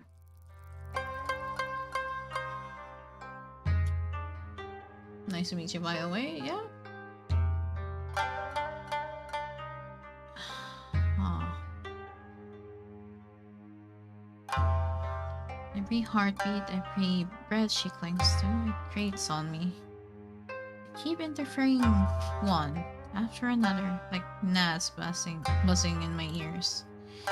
And it's her I want, just her. Just one crack, one slip. Let the fear splinter her resolve. Let the despair hollow her out. Just need her to crack. And then finally, in peace. The others are moving faster than I anticipated. Their hands are all over the board, pulling her this way, that way, away from me. You have to act now before she... No, not again. I won't lose her to them again. She won't take. She won't make the wrong choice. She won't. I just need one more chance. One opening. One whisper in the right ear. If I can reach her again just once, she'll remember. She'll remember everything. And then she'll come back to me. You shout awake, breath catching in your throat. Your eyes blink against the light, only to realize there is none. You fumble for your phone, the screen glows to life, two things greet you. Wow, okay, slept through the day. Your heart, your your heart stutters as you unlock it. The message is short, unmistakable. I'm fine. Why is it in all caps?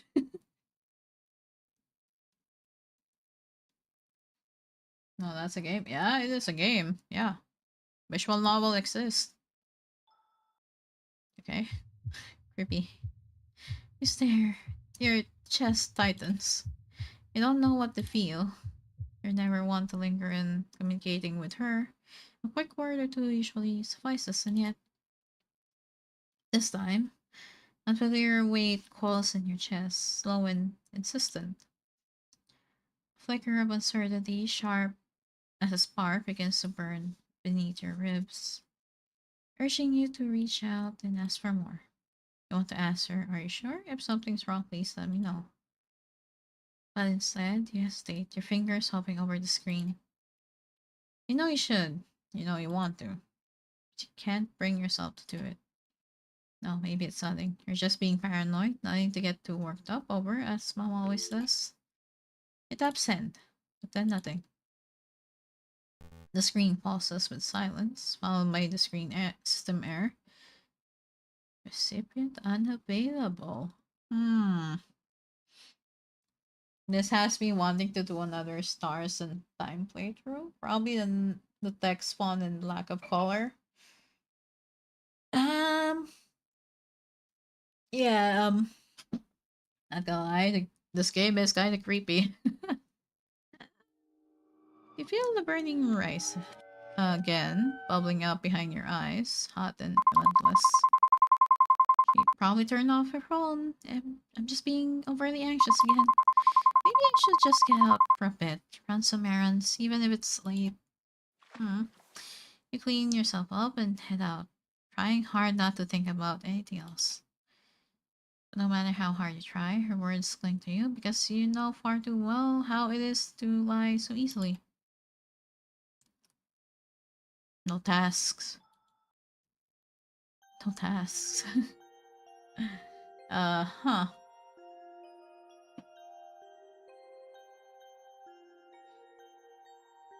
Imagine someone stare on the window. Well, sadly for you, that's not something that I get scared of. Unbelievable. Unavailable error message only happens when the recipient doesn't exist. That's more like email was deleted. Probably? Yeah. Suddenly, your phone rings. It's Yoko. Hello, I was worried you wouldn't pick up. Ryota mentioned you weren't feeling well today. I hope you're doing a little better. Oh, maybe just a bit better than I was this morning. That's a relief. Sorry for the sudden call. Thing is, Ryota dropped by a cafe earlier, and surprise, surprise, he left his phone behind again. I was wondering, could you pick it up and hand it to him tomorrow morning at work? Sure, no problem. I was already out anyway. I'll swing by the cafe to grab it. Okay.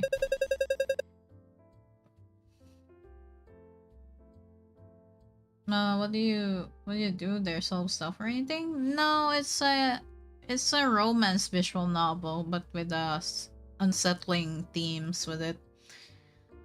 Oh yeah. Maybe the stink eye just now. Can you believe it? The nerve. Anyway, here's Rio's phone. Maybe you'll run into him somewhere around town. Then you can hand it to him. No rush. Not that he'll miss it much anyways. Aside from work stuff, I don't think anyone really text him. Except us. Oh no. That sounded mean, didn't it? I didn't mean it like that, oops. Anyway, hope you're feeling better.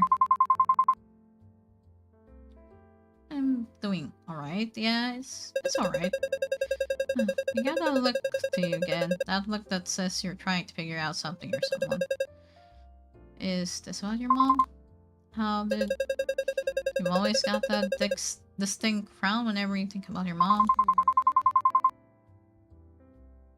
She's keeping things from me again. I mean, she's always like this, but I don't know why this time. It feels particularly stressful. And I'm afraid of pushing and asking her because it's not like me either. Worry so much about her either. I'm just confused and scared. Scared of what she might say. The idea of not knowing is even more terrifying to ask.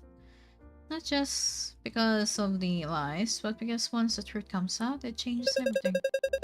Maybe you're not sure if you even want to know everything. Because what if knowing makes it worse? But you can't live your whole life walking on eggshells, Marie. You can't keep shrinking yourself to fit into other people's secrets. You're allowed to feel betrayed. You're allowed to be angry, but don't let the anger become your compass. Let it pass, then ask. Push for the truth even if it hurts. And when you get your answers, really listen. You don't have to trust blindly, but don't shut people out just because they kept things from you either. Hey, don't tell me everything either, but I'm sure you have your reasons. Sometimes people hide things because they're scared too. That doesn't make it right, but maybe it makes them human. Anyway, I'll stop being dramatic now. Thanks again for helping with Ryota Spoon. I should get going before my boss gives me another stink eye. I'll see you around. Okay. Where is Ryota though? I see the cat.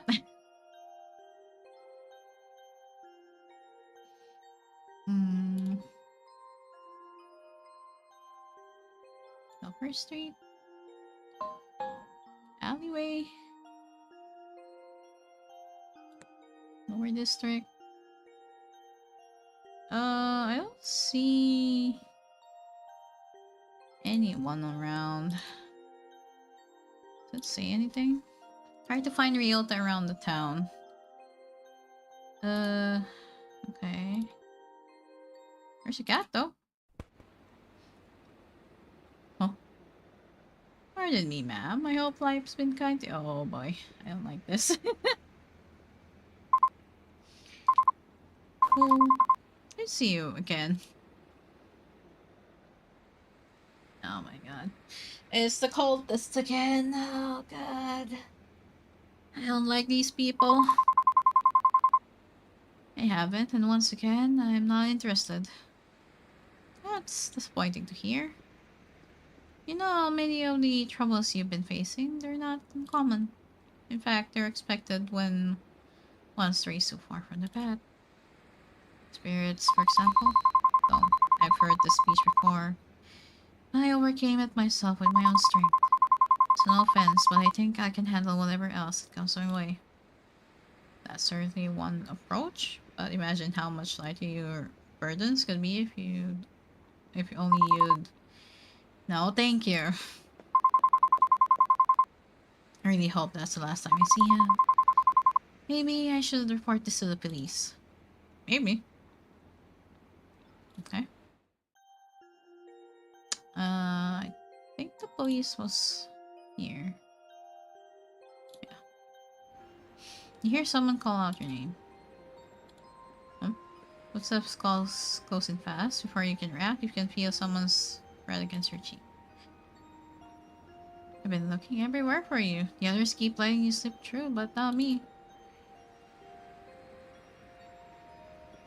I don't blame them, though. You're not exactly persuasive. But you can't keep running from this. You have to listen. There's not much time left. Come with us. You'll see. You understand. I said no, stay away from me. He tried to push him away, but he only stepped closer, his eyes dark and unyielding.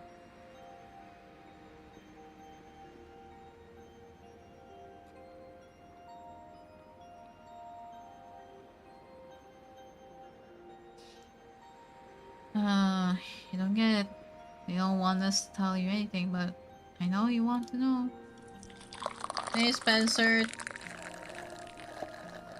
Thanks for the hydrate.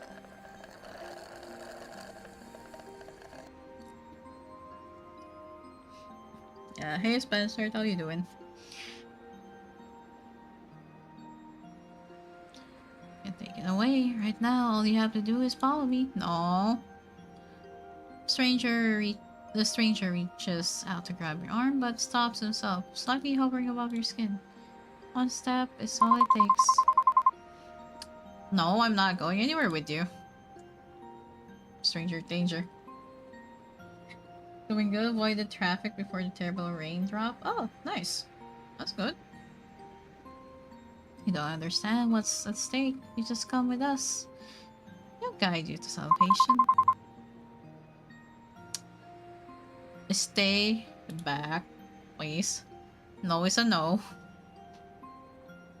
This isn't just about you anymore. You have to do this for all our sakes. His hands shoot out, gripping your wrist. It's cold, firm, and desperate. You scan your surroundings, but the people nearby avert their eyes, walking faster, pretending not to see. You twist, fight your heart, pounding as his grip tightens. You save us, all of us. Through me, through you. Huh? Oh, what's wrong with Drew? In his agony, his grip falters. You yank yourself free, stumbling back and running, leaving him behind, breathing, babbling in broken fragments. Huh. Where now? Visit the police station, it says. It want me to go to the police station though, so I'm clicking. Yeah. Make your way to the police station. The officer you usually speak with isn't around. Look around and all you see is this empty desk piled with paperwork. For a moment you think about calling out to him, but then you remember the look on his face the last time. That vaguely irritated expression when you realized it was you again. You decided against it. Then you see it. Nope. Aww. It's been buried under a few other folders with a single post-it note on the top. To be filed in storage. You could open it. Maybe there's something inside. Oh wait, let me save. Let me save. Let me save real quick. I think that's a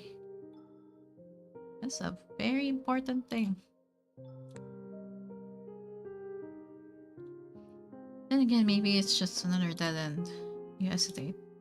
Is it worth digging all this up again? Or the risk of being back layers only to find nothing?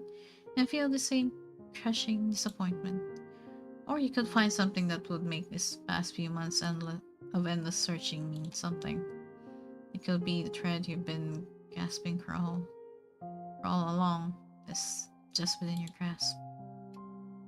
Ah, shit. Okay. I'm curious what's in there, so I'll search. Your eyes skim across familiar lines, skipping through the things you already know. She's found along the riverbank, belongings washed up after a storm. Body not found. Nothing new, just the same haunting fragments of story you already know too well. You continue flipping. Occupation, journalist. Huh. Married to Mary, spouse employed as editor at... Okay.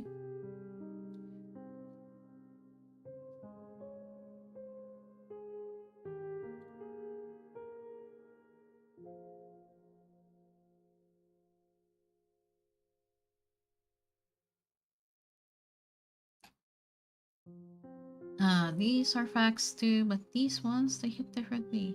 Heavier. Pieces of the life you built together, now reduced to cold lines of unofficial paper. And something catches your eye. As seen leaving his place of residence at 8:30 p.m. At 9 p.m., a passerby reported seeing someone Drowning. Okay. Police arrived at 9:15 p.m. Shoes and some clothing recovered. A wedding ring returned by the civilian who witnessed the drowning. The wedding ring? I never got the ring back. And then you see it, tucked in the bottom of the form. The civilian Fukuda Ren. The neighbor?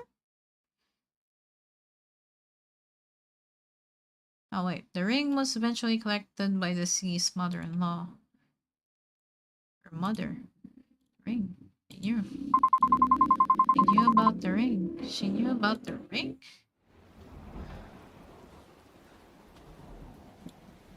Times where you swore you saw it glinting beneath the water's surface. Seriously, how many times are you going to go back there, Marie? The ring's long gone by now. Get a grip.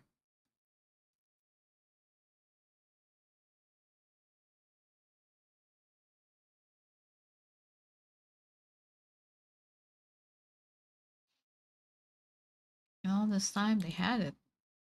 Why? Why wouldn't they tell you? Was it to protect you, or did they just think you didn't deserve to know? You don't know who to be angrier at. You want to scream, cry. Most of all, you want answers because this was hidden from you. What else have they both kept from you? You barely know him.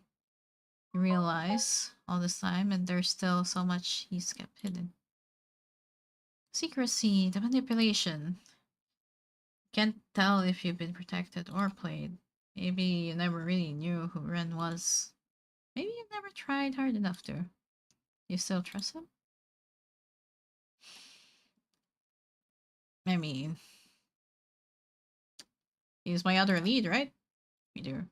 Truth be told, you're sick of people keeping you in the dark. Maybe there's a good reason for it. Part of you wants to be angry, but more than that, you want to believe in him. You'll confront Ren when the time comes. But this won't shake your belief that he's a good person. You can trust him. Okay. Oh, my sanity decreased. Well,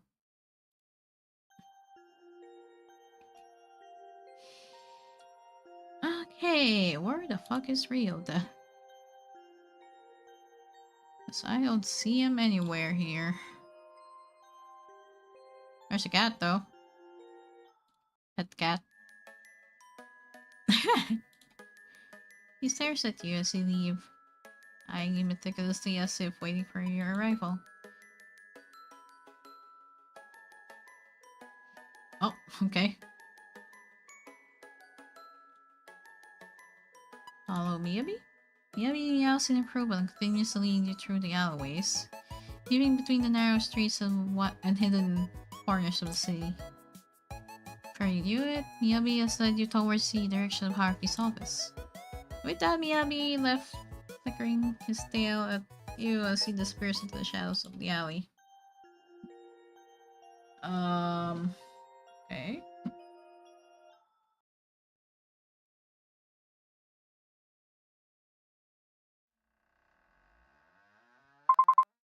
Haruki? Hmm. Papers are scattered across the floor, stacked in unstable towers on the desk. Sticky notes clinging to old monitors like wilted leaves. His office is a cluttered mess. Papers strewn across every surface. Piles of folders threatening to collapse. The floor barely visible beneath it all. But what really catches you are the objects that don't belong. Strange talismans pinned to the walls, amulets strung along shelves like charms warding off something unseen. A shrine of beliefs and symbols wedged awkwardly between coffee stained reports and half-filled notebooks. Fate woven into filing systems.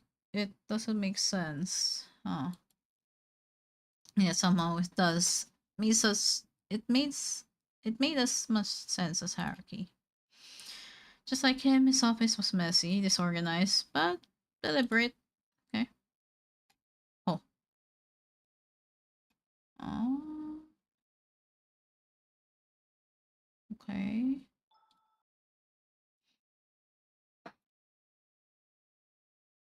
Mm-hmm.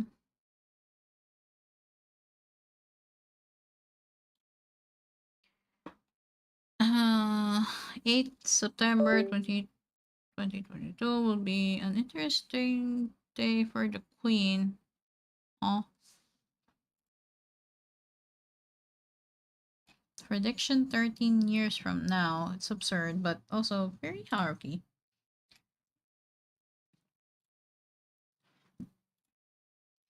Behind the chaos, stuck behind the edge of the board is a stack of papers, not part of the conspiracy collage, hidden maybe on purpose. You tear down the board to reach it. Sure. You reach out, begin begin pulling away at the layers of the string, newspaper and pin notes. Hmm.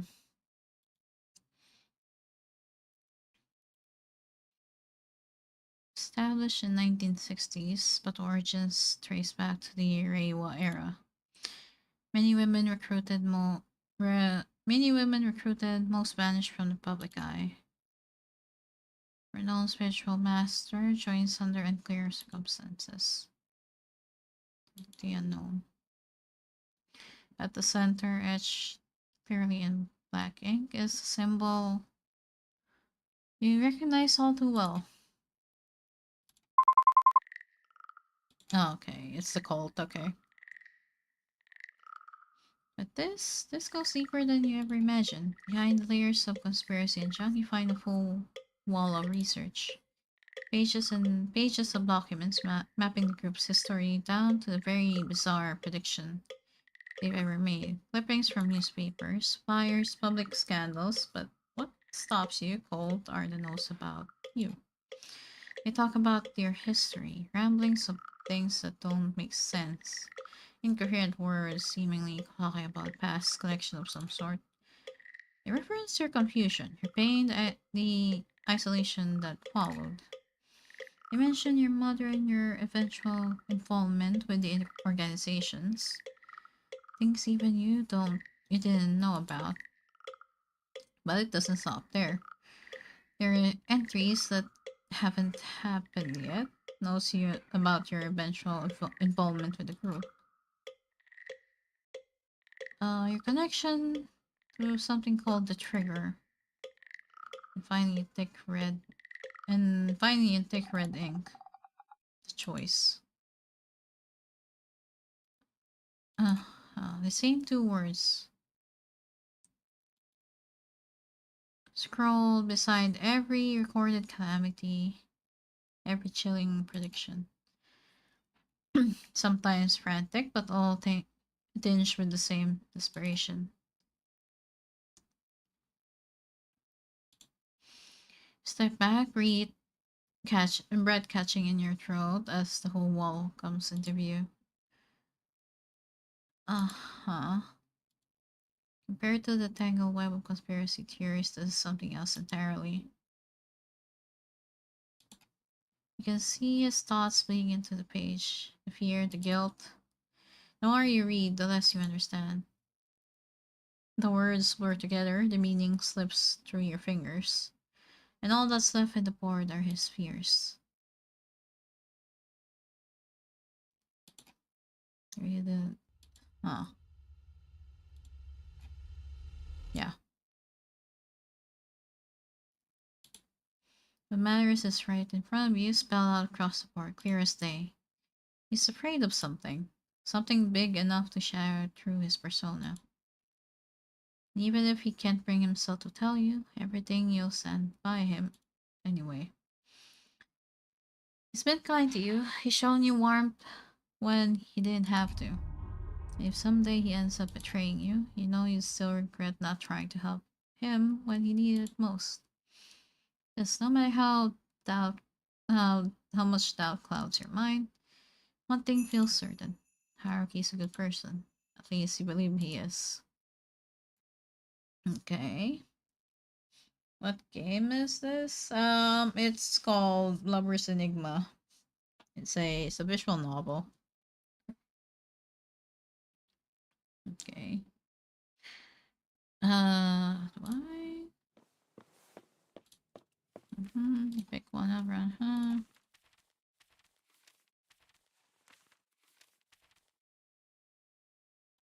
Oh.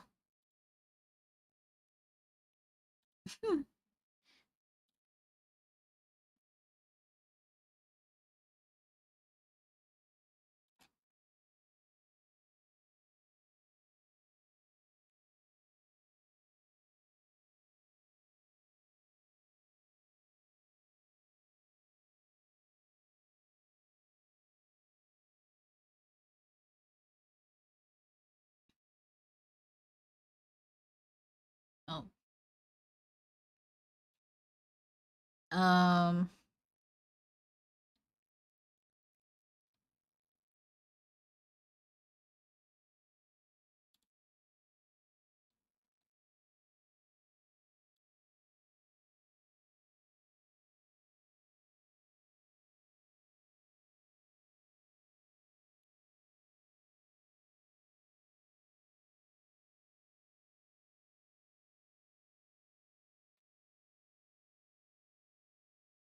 Um.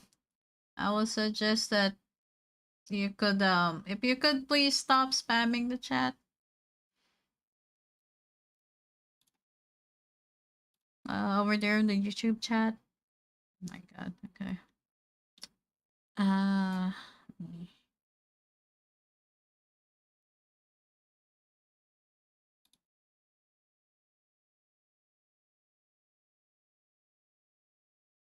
Sorry. Just went into Discord. Problems keep coming. What the hell is with 2026? Wait, what?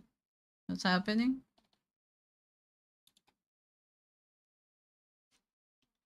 So apparently bitrate is shit at the moment. Where is it? YouTube is having a hiccup.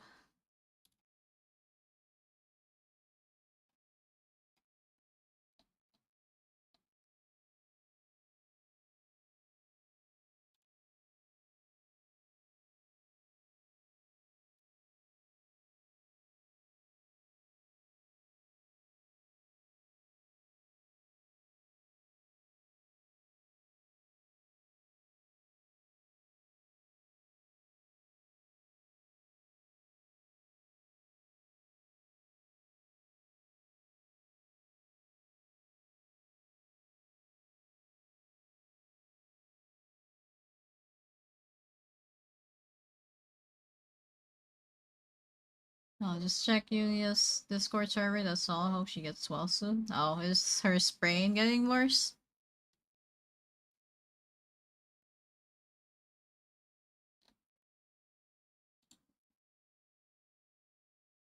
Oh.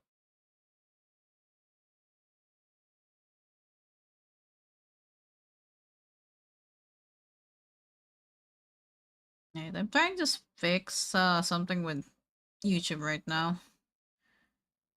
It's telling me that the audio stream's current bitrate is lower than recommended. Which is supposedly not the case, but okay, YouTube.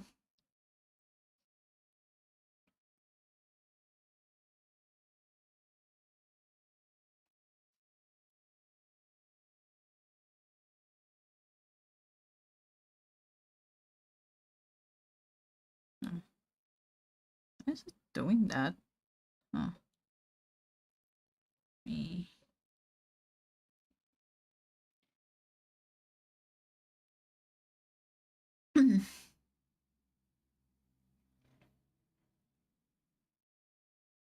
um.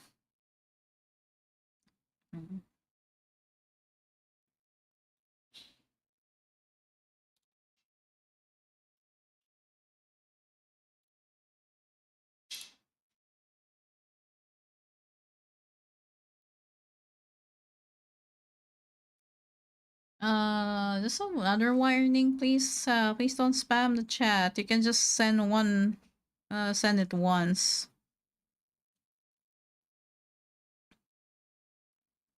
Over there in the YouTube chat. I can see your chat, but the likely you spam, I won't even respond to you. Just saying.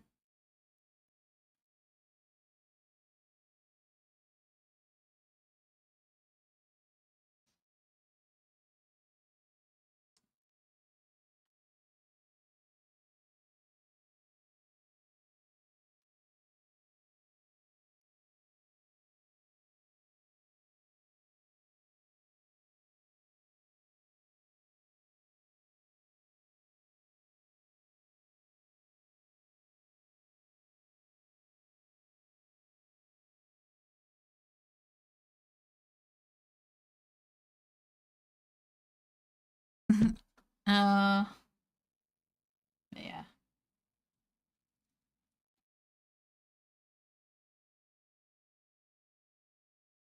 Me. I just really want to finish this game at the moment. Oh, fire, familiar.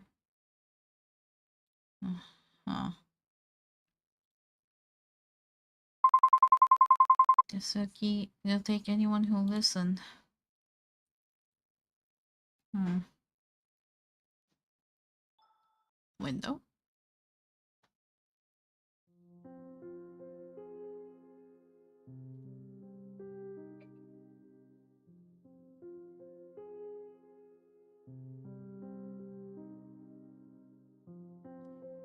No, I'm not a furry. No, I'm not.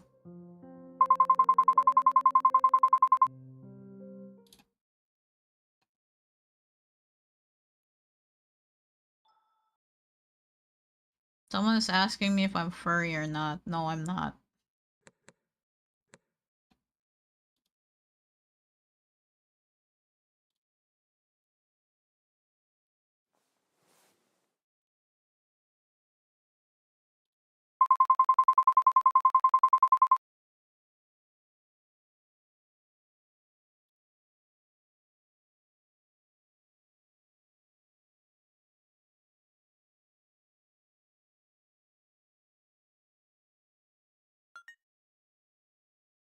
Hmm. Okay. Well, nothing I can click at the moment, so I could go back now. Oh, without thinking, you pull it out, but then pause when you realize that's yours. It's Ryota's. Oh. Keep her occupied for now. Oh boy.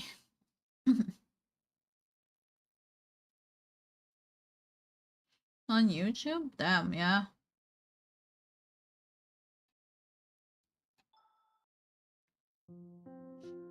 You almost lose your balance. This whole time, you were worrying about her. Wondering what she's hiding. Whether she's safe, whether she even cares. Yet she's texting Ryota behind your back. You don't know whether to laugh, cry, or feel completely numb. Tight knot forms in your chest. Confusion gives away to something heavier, more invasive. Curiosity. You stare at the phone, its screen still glowing in your hand. You could unlock it just to make sense of all this, but then again, you said you trusted him. And this doesn't feel like something a trusting person do. Hmm. Hmm. Been so long since I've seen that. Feel old even though I'm still in my young 20s. Ah, I do want to know though. Keep her in line next time. How do I back there, bro?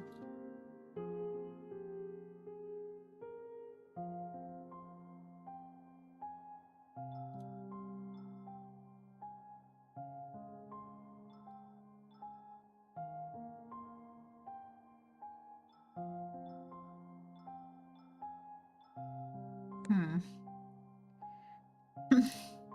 You've always known about it, but reading the actual text messages make your stomach churn for some reason.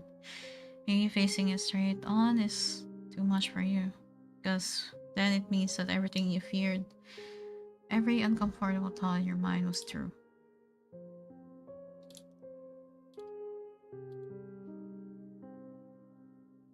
But you can't, not really. You know it's not entirely a spot. Huh. Yes.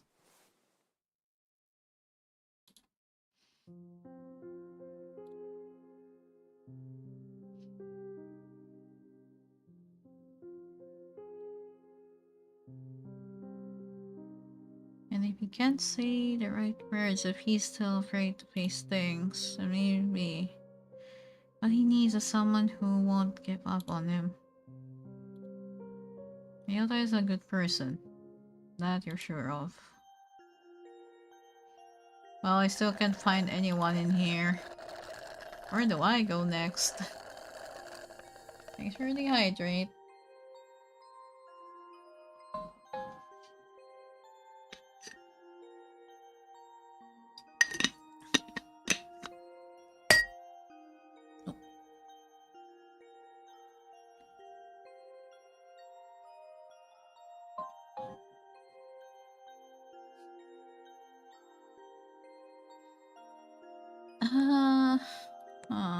My phone. Am I still trying to look for Ryota? Yeah, I'm still trying to look for him. Where the fuck is he?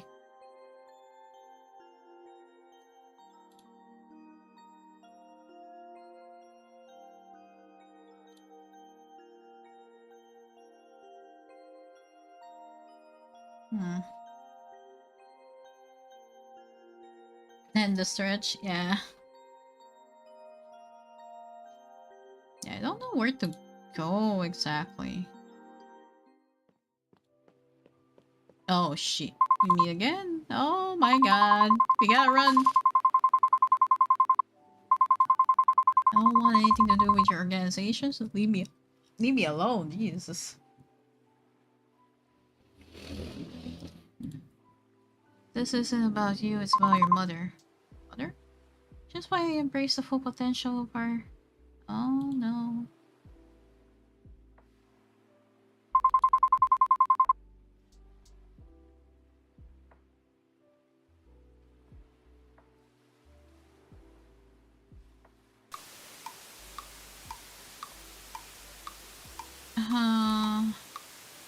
Can help you too, just as we helped her. So come follow us now. No, just tell me where she is. She is with us. Judging by the look on your face, you're worried. She sent you a message, didn't she? What did it say? She said she's fine, but... And now he's just playing a loving daughter? How convenient. I mean, Izuku, cults are crazy. In general, cults are crazy.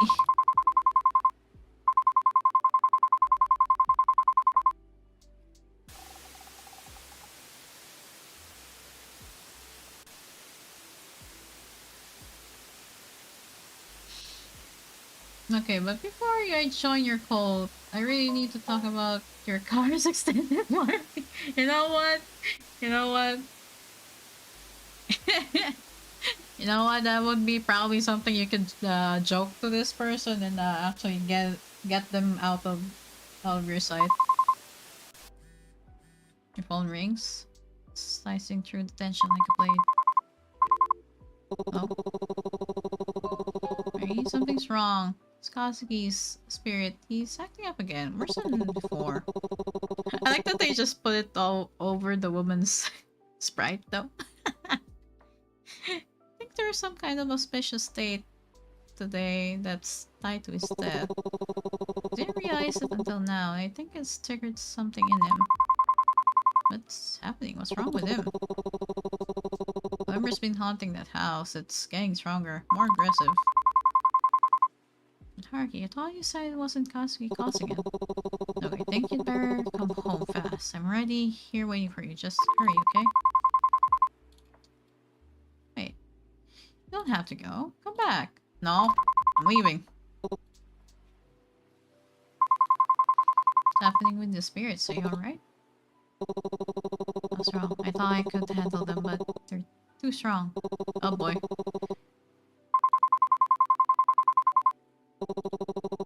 It's not enough. Not for this. Even with the both of us, it's too powerful. We need someone stronger, someone we can trust, someone who can truly end this. Uh-oh. Okay. Uh-oh.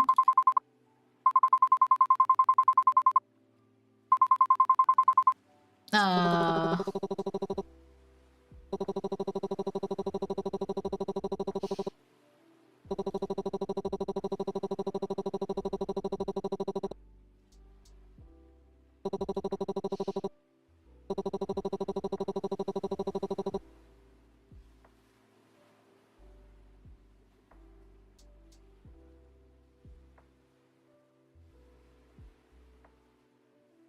Huh?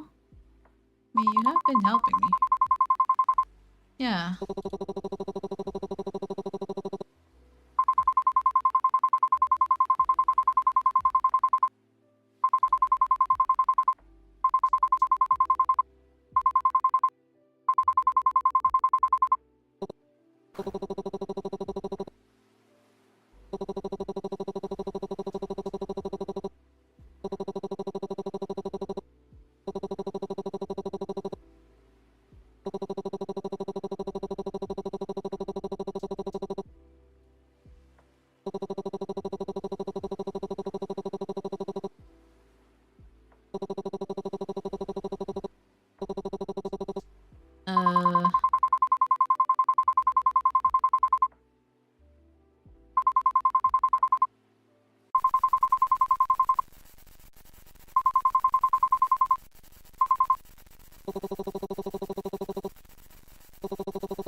Uh... Huh. Remember, you don't need to win an argument or engagement with the crazy. You just need to make them unwilling to continue. You know what? Yeah. I have no idea what's happening to him, by the way.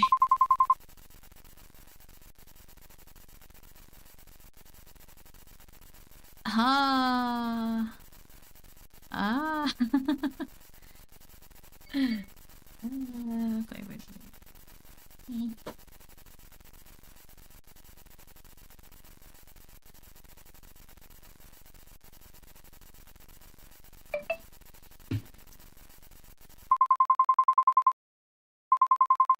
Because whatever's standing in front of me right now, that's not him. So I ask you one more time. Who are you?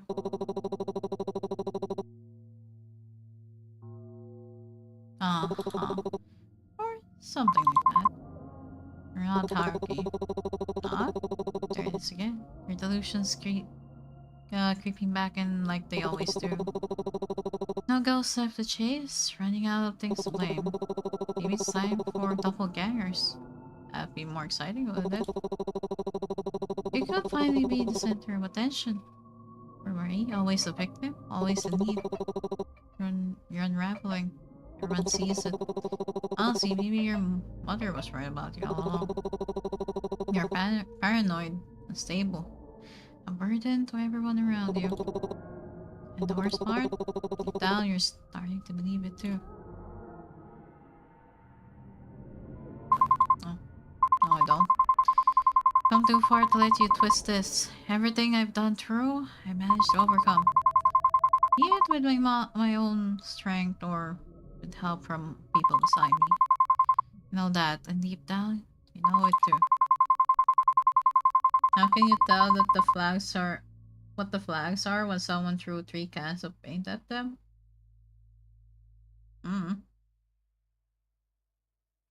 Not sure either.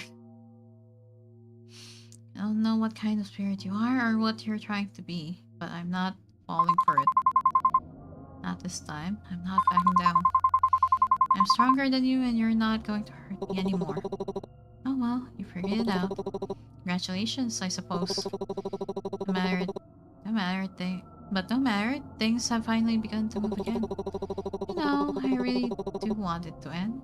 finally put this wretched game to rest. And with every cycle, every turn, I will grow stronger.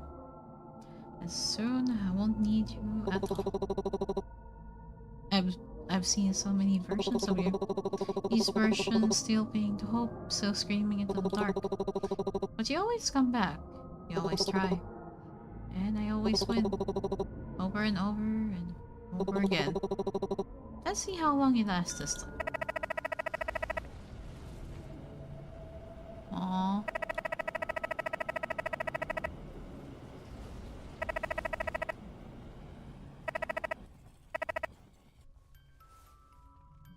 Your skin stings, your clothes are burning away, melting ash against your body. Still, you move. Somehow, you push yourself up. You scan the room in panic, the smoke thick in the air, heat licking at your skin. Then your eyes land on it, the incense from Kasuki's shrine that's toppled over. Somehow, the flame grew large enough and now it's spreading fast. Fire crackles and roars, devouring everything you once held dear. You stumble back overwhelmed, part of you once collapsed right then and there. What's the point of fighting? What's left to save? Then, through the rising smoke, you see it. Kazuki's photo scattered on the floor, glass fractured, but his face still visible. You grit your teeth, push yourself up. You stand. Every step is agony. You're so close. Your hand reaches towards the door handle. Are power saves coming? Yeah. But then something grabs you. Hand. Hold strong. Fingers go around your neck, yanking you back into the smoke. Ugh. The trash choke clawed the air. You were so close. The door was right there. But the smoke swarms to your vision, curling into your lungs like poison. You almost made it. Almost. Is it the fire itself? Maybe. Creature? Maybe. You can tell. Your thoughts are blurring, flickering like dying embers. And just as the darkness threatens to swallow you whole, you see it. A silhouette rushes through the smoke, fast, desperate. Oh! Arms wrap around you. Someone lifts you up. You can't see their face, but they're real. Warm, solid. Then you breathe a sigh of relief, and finally let go. And the demo version. Thank you for playing. Hey! Are you sure you want to return the... Yeah, as well. Lose and save.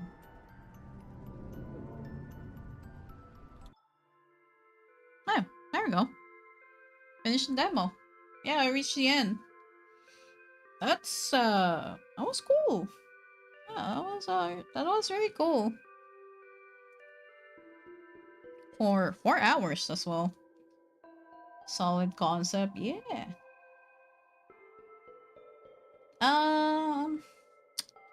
Okay, I did say I wanted to see other routes, but I'm pretty sure it's gonna be somehow the same. It is a demo. I imagine this is a full game. They have a Kickstarter. I think they do. Yeah, they have the game on Steam, ready for wishlist. So you know, it's there. So, you know, I like the concept. Yeah, as Shumi said, it is a solid concept. I don't know what ending I got either. We do have a gallery though. I have no idea what ending I got. But I know I got the ending with Haruki. Somehow. I don't know what that means though. For the ending, for the demo though. So, yeah. Wishlisted. Eee. So yeah, I think that's it for this one though. Oh, the ad break though. Uh, I do need to like. No one knows, but we'll know once the full game is now out. Wonder if they'll add more characters in this. I'm not gonna raid out though. I'm gonna just BRB for probably an hour, maybe. We'll see. I'll just BRB on the Twitch side because I do have another stream, which is FF16 later on. Yeah, yeah, dinner time. Also, I'm being asked to take the trash outside, so I need to do that real quick. And then by the time I come back, I'll start up FF16. Yeah, we gotta go see Clive again. So what's gonna happen is I'm gonna put up the BRB screen um here on Twitch, but on the YouTube side it's gonna be I'm gonna be ending the stream on the YouTube side because I have to set up the FF16 waiting rooms as well.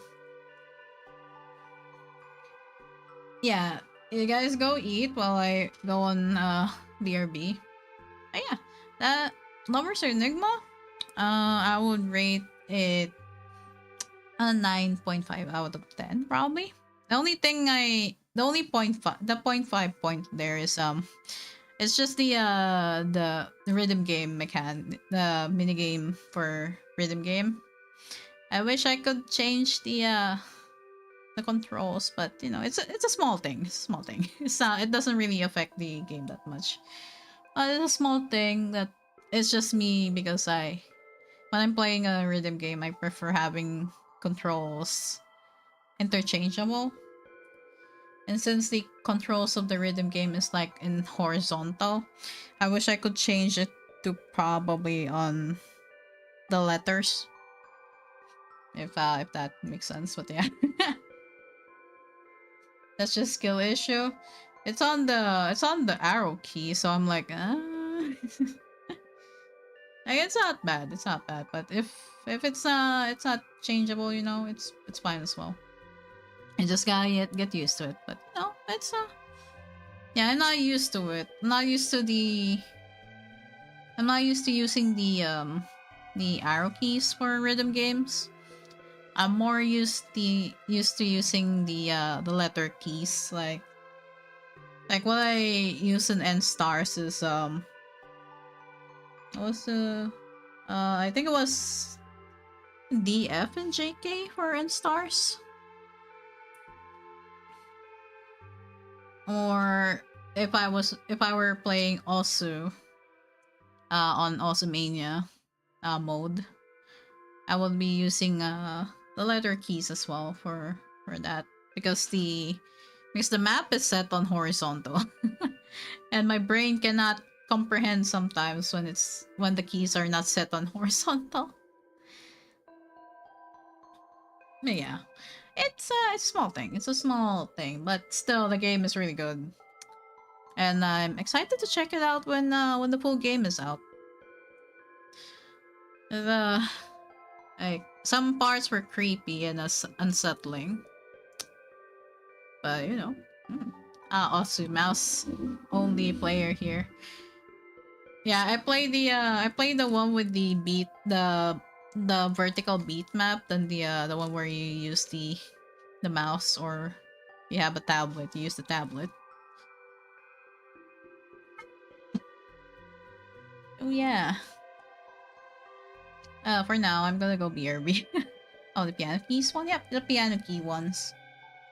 Yeah, I'm gonna go BRB. I'll end the YouTube side, and you'll see me go live on the YouTube side again later after I get off the BRB screen.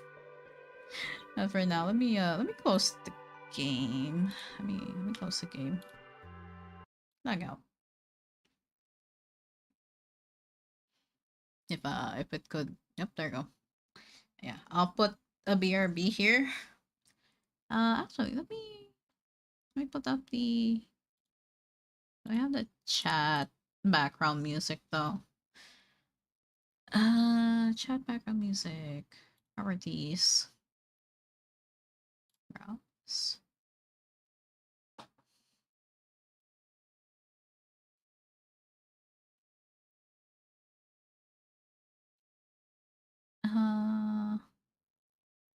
Oh no, that's a different thing.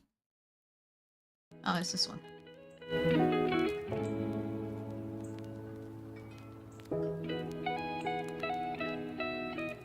But yeah. I'll see you guys in a bit. I'll BRB. For now, I'll end the part on YouTube. Yeah.